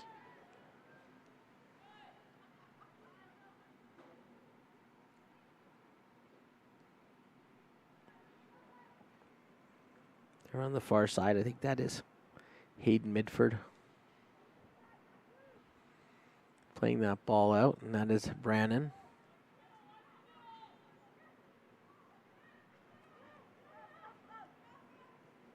And that's Monk in the middle. That's Clara Monk. That's Zumwalt getting that ball up the wing. And that's Pittman, who's chasing that down. That's going to be the last action of the first half in a 1-1 tie.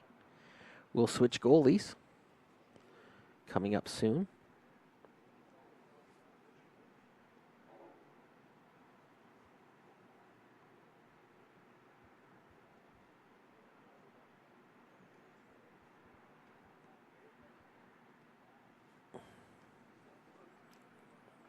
And see the keepers warming up for the next session.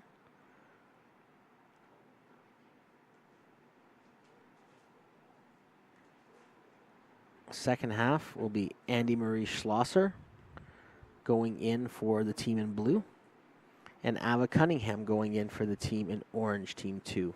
We're tied 1-1. Goals from Henny Lee. Henny Lee equalized after Sarah Harji opened the scoring.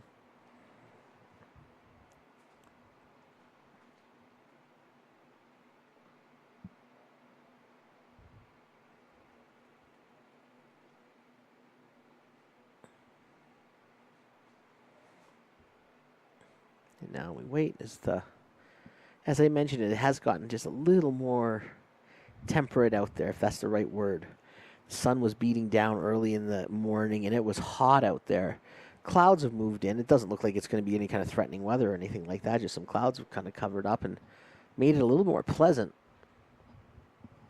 in terms of creating some shade on the field, probably making it a little cooler on the field too.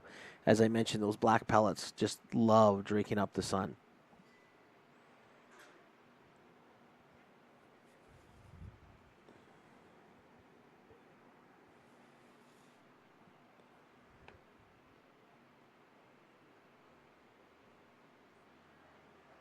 But as we wait,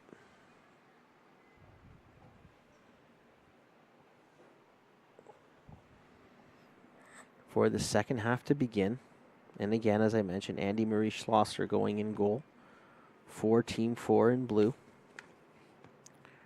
Schlosser plays for Calgary Chinooks, and Ava Cunningham going in for the orange team from St. Albert Impact.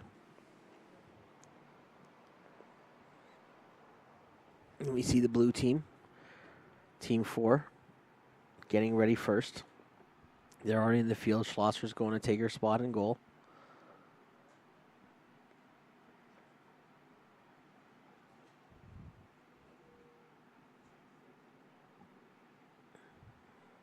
It's been a good competitive game, really. I think the score is fair. 1-1. Not really saying one team has dominated over the other. I think it's been a good match. Two teams solidly matched up. Nothing really to give.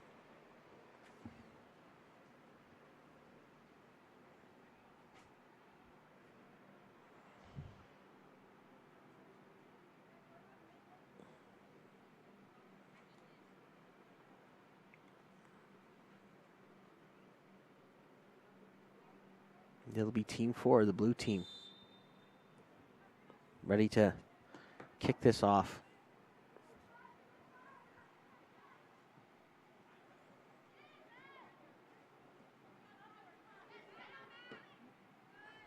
Ball played long to start the game. Or sorry, start this half. Sorry, folks. This is the fourth game in a row for me. They try to blend into one another.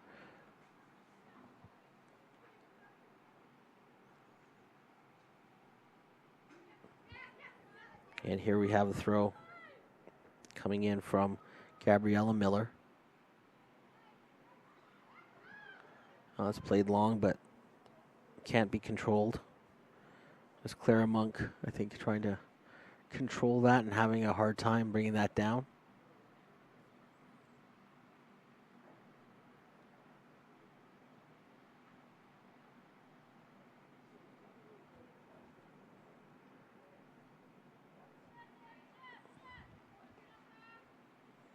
Monk chasing this. That's well played out. Maddie Peterson getting that out of trouble. Sorry.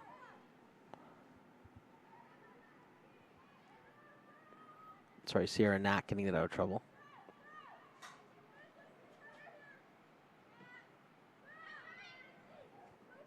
And it's played back to Gabriella Miller. Looks wide. That's Clack trying to mark, but Henny Lee gets there.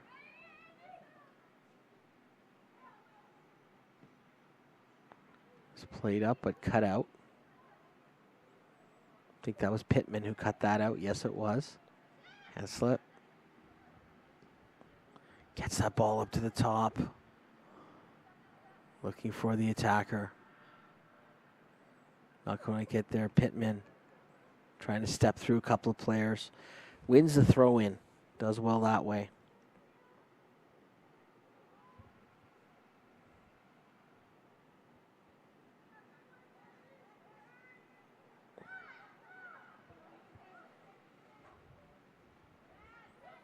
That's Lee playing that out to the wing.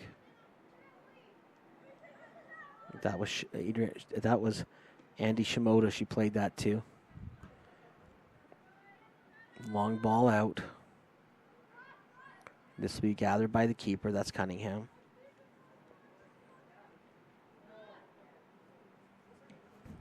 One here in the second half between these two teams. 4-2.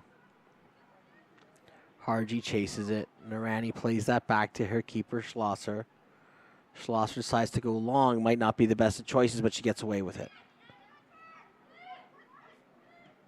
And that's a great pass up to Henny Lee from Shimoda. Lee tries to tap that back. She leaves that a little bit short. Cunningham gathers.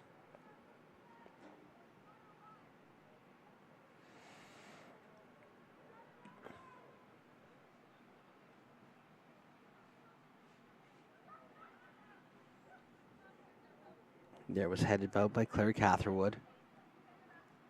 And slip back to Narani, to Amiko. Amiko seems to be playing a little further back in the formation. She was playing as a striker before, and Catherwood loves to get forward. She shrugs off an attacker. She's in. What's she going to do here? She's going to go for it. She flashes that right across the face of goal. Lee was there, but couldn't get to it. Oh, dangerous run. Just needed some kind of touch, and honestly, if it would have hit one of the Orange team's defenders, it might have gone in for an own goal as well. So it's an awful ball to deal with because that's coming in with pace. It's coming in right across the front of goal, and you're worried any kind of touch, and that's going in, whether that's from the attacker or the defender.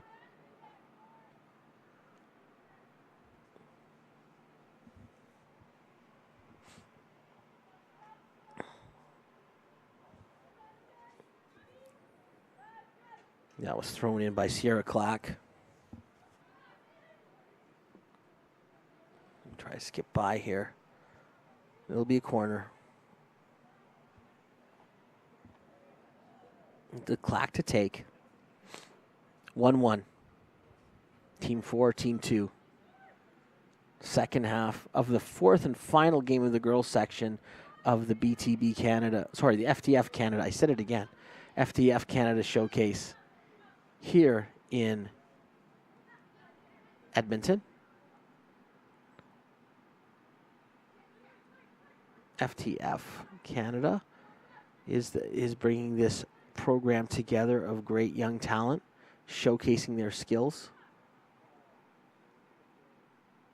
And we're in the final game of the girls section of the day. They'll be back tomorrow in the morning, but there will be a full afternoon of boys games. So we're just sort of nearing the halfway point of the day. We're nearing the end for the girls program, but there will be many more games to play in the hours to come. And that ball is thrown forward. Cunningham cuts that out.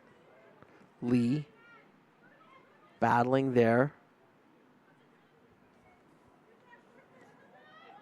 It's a good battle between Lee and Clara Monk. This is Sage Baldwin. But Lee gets a foot in.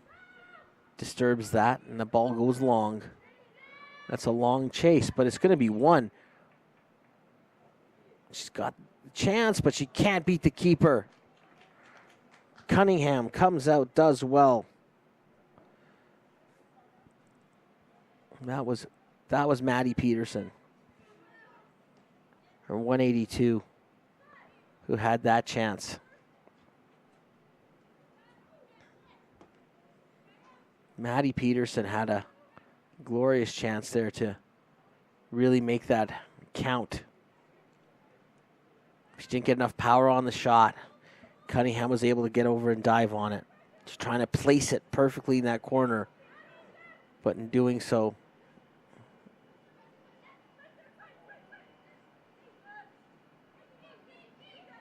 she gave time to the keeper.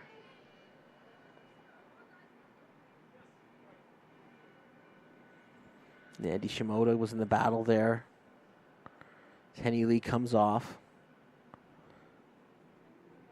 Looks like Abigail Bunch has come back on this game. And that's Peterson. Maddie Peterson, number 182 there. And it goes to Bunch. It's a little bit too easy. She gets in, but she fouled. No. That was Camel Patterson. Said that was a clean challenge. That could be a game-saving challenge from Patterson there. She came in, had to time that dive perfectly to take that ball off the feet of Abigail Bunch. It looked like the only thing that Abigail Bunch was going to be able to do on that play was to score. But Camel Patterson comes back, gets the leg in, and the ref says that's a clean challenge. And that could be a game-saving challenge. That's certainly a highlight reel challenge.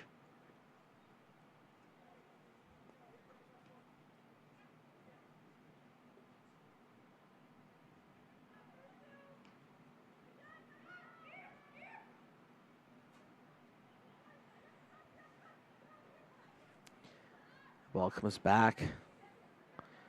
Out of the back. Ball tried to play for Clack. She can't get there. See if that play lifts the Orange team a little bit. Sometimes you get a big defensive play like that or a great save and it lifts you going the other way.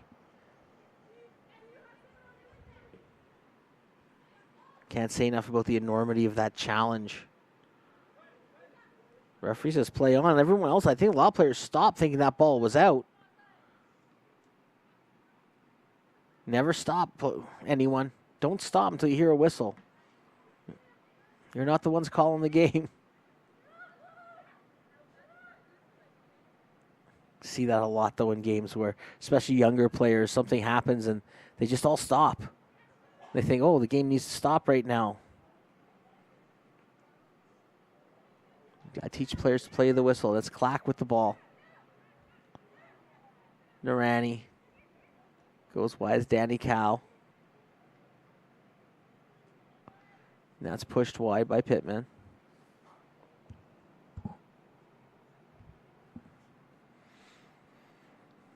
That goes well back for a throw. We have a bit of a break here. 1-1.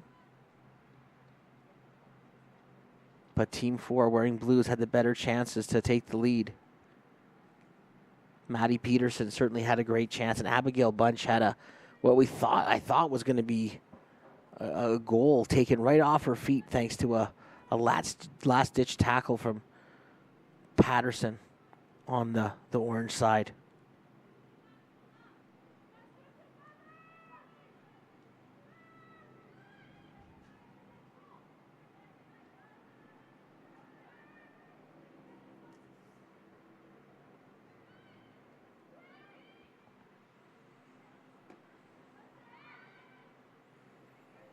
There's Bunch challenging for the ball. Now she'll get it after it's given away. What's she going to do with it? She tries to barge past one. She can't barge past two. Defender there. Oh, does well. That's Samantha Critchley.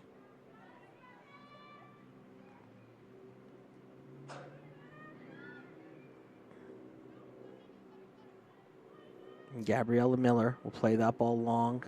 It's cut out there.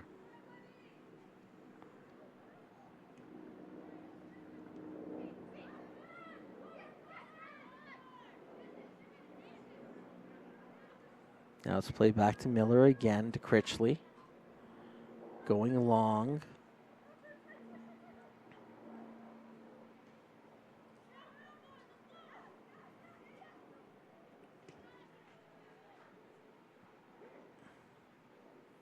That found Monk, who tried to find Sage Baldwin, but it didn't come off. And now it's Narani who's under some pressure, so she just hooks that. But Clack keeps it from going out. She's going to have a little bit of time. What sort of play is she going to make? She's going to get that to the middle to Amico. Amico looking for Bunch. Doesn't happen. Doesn't come off for her. But it's blocked again. And then the referee, he's going to let this play because he has interfered with play. It's going to be a drop ball. It comes out to Narani. And that's played long, and she's got a chance. Can she catch up to this ball? Can she get there? She gets a foot to it, but she can't actually stop it. I think it was Danny Cow given that thankless job of trying to chase that down.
Ball's played through.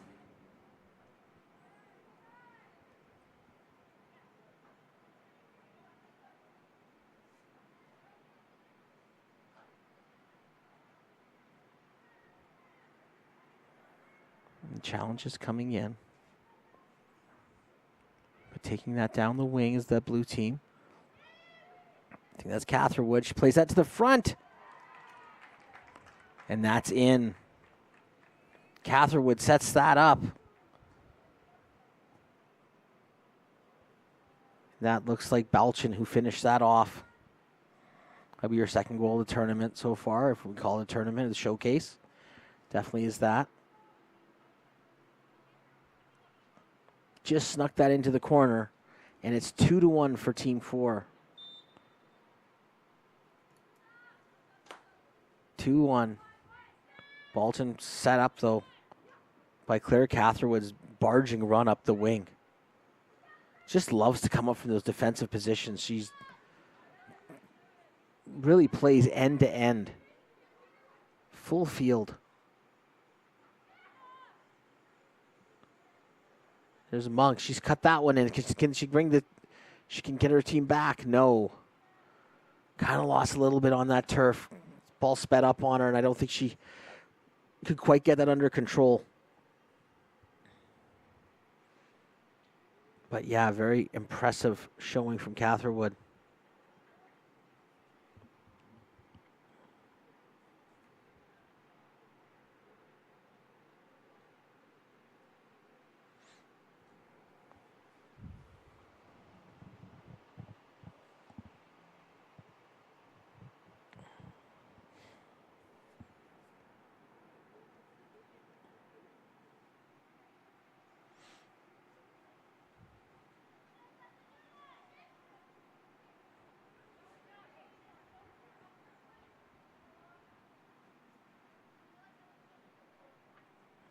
The ball stolen there. The ball comes in. Oh, and that just hits the outside of the post. I think that was Zumwalt who came in all the way from her fullback position. And referees asked for a new ball. He doesn't want to see this ball get chased all the way down the field. It's like, let's get this going. I agree.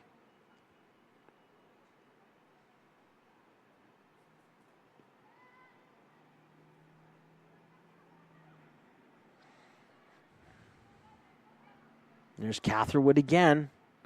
This time she plays the ball up. I think that's Cal who had that.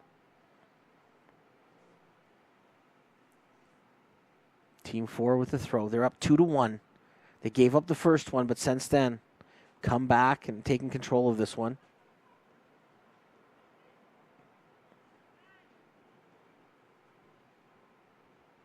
There's Monk trying to make something happen. Clack gets it away from her. Gabriella Miller, I think, is the one looking to get this ball back into play. Monk calls for it. Patterson now with the ball. Just Bronwyn Pittman getting that ball back to the middle. That was Brooklyn Kendall who played that off. She's going to get it back. Try to get this Gopal, who's playing that to Danny Cow. Catherwood's calling for it, but it says a long ball played up to Balchin. Balchin, though, might win this battle.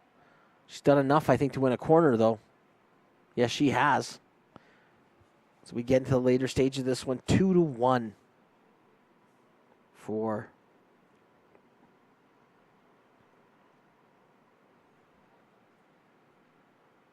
this team 4, this blue team.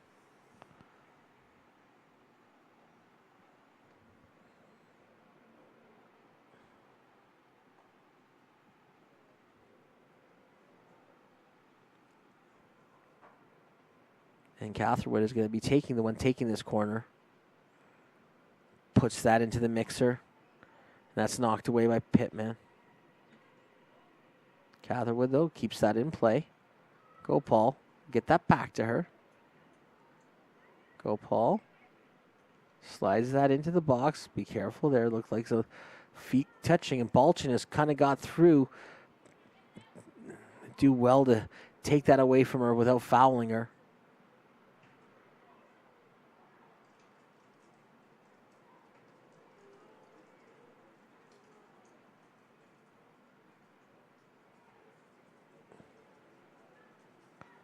There's Henny Lee. She was attacking that down the wing. That ball played up to Abigail Bunch. Gabriella Miller, though, spins to get away from her. Miller to the middle to Patterson. Patterson playing that into the middle channel, and then there's a ball played up the wing. Zumwalt, can she get onto it? Yes, she can. What kind of chance is this going to be? Oh, it fizzles out there. That was Nicole Brannon who had a chance there.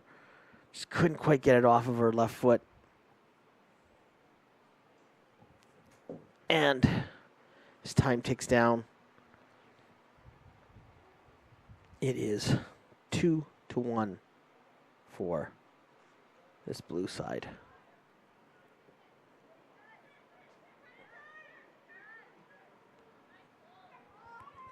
Abigail Bunch is running onto this one. She's there. Balchin peeling off towards the middle. That's a great ball in. Danny Cow had the third goal at her feet, and it just kind of skipped up off of her on the turf. I don't think it was a friendly bounce. She's in the right spot. Looked like she could tap that in. It wasn't quite to happen for her.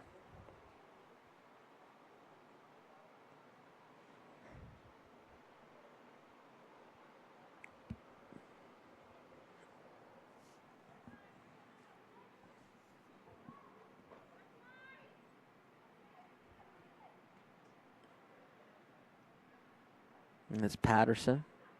Made a couple of moves, but leaving that ball behind for Pittman. Ball played into the middle, but it's going to be cut out. Ball's going to go out to the wing to Abigail Bunch. Can she get there? No, she can't. That's a little bit too ambitious. And the referee blows the whistle for, I think, another sub or a change.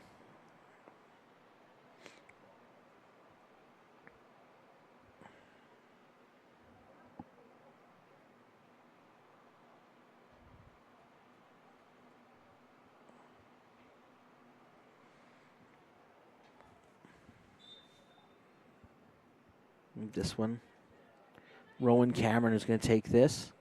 Goes back to Clack, back to Cameron, back to Clack again. That ball spun into the middle where it finds Balchin. Just didn't settle down for her, so Patterson will try to get out of the jail. Patterson slides that back to her defender. Gets that out of trouble. That was Mercedes Hatter who trying to get that out of trouble. It's to Critchley. And Critchley will get that out. Gabriella Miller, but Amico gets a touch on it. But Miller again. Plays that to the top. And there's a shot, but it's right at the keeper. Schlosser doesn't have to move after the shot there from Brooklyn Kendall. And now this is Bunch. And Bunch might have set Balchin free. This is a really good ball. Balchin decides to have a go because the keeper had come well off her line. Cunningham had come way off the line to sort of take that away, forcing Balchin to make a quick decision and forcing that shot to go wide. That's good goalkeeping. That's really, really aggressive play. She realized there was no one else up there with Balchin, so she didn't have to worry about a pass or what have you. It really was 1v1. Critchley bringing that ball out, and it finds Miller. Miller will set that back to Critchley. Patterson looking to turn, and she does turn, and she gets that into Sage Baldwin, who was out there looking up top for Nicole Brannon, but that didn't come off. Next phase of play, looking for Zumwalt. That doesn't work out. Now it's Catherwood. Catherwood bringing that forward to Balchin. Amico comes in looking to take that, but it's Kendall instead who wins that away. And now it's Zumwalt. Tries to play that to the outside to Sage Baldwin, but Baldwin does well there. Baldwin controlling in the battle with Catherwood. This is good stuff.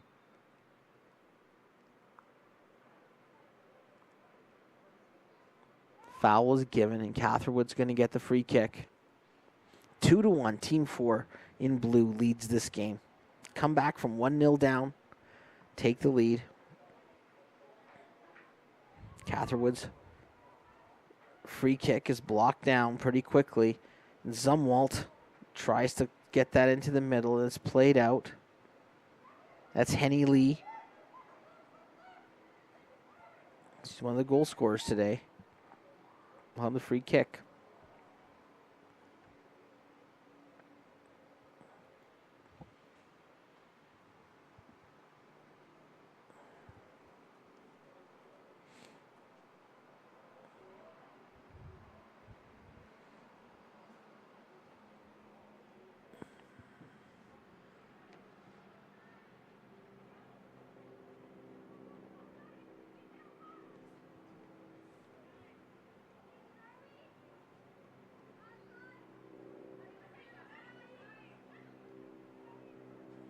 That's Abigail Bunch.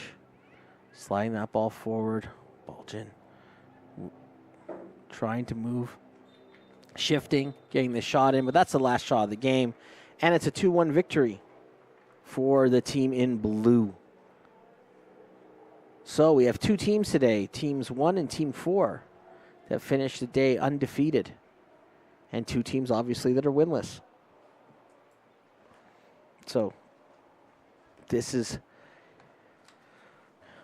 will be the end of the girls section for the FTF Canada, First Touch Football Canada game schedule. And then we have the boys combine beginning. Here we are at 12. Beginning at 12 our time, which is 2 minutes from now. So if you have time to get a quick drink or snack, you got about a minute and a half. Well, it'll probably take a couple more minutes before they start.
So we will see to start the day today. Game 1 will be Team 1 blue against Team 2 in orange. Gabriel Fitzgerald will be in goal for the blue team. He plays for Edmonton Scottish. And Torrin Rutherford from Premier Academy will be in net for the orange side.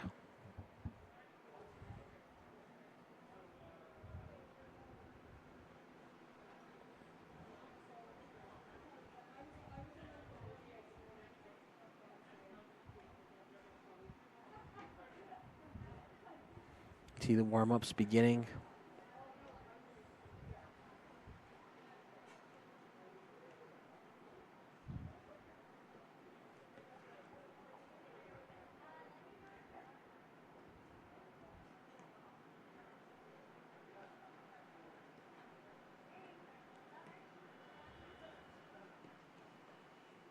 Both sides in earnest, getting ready for this one.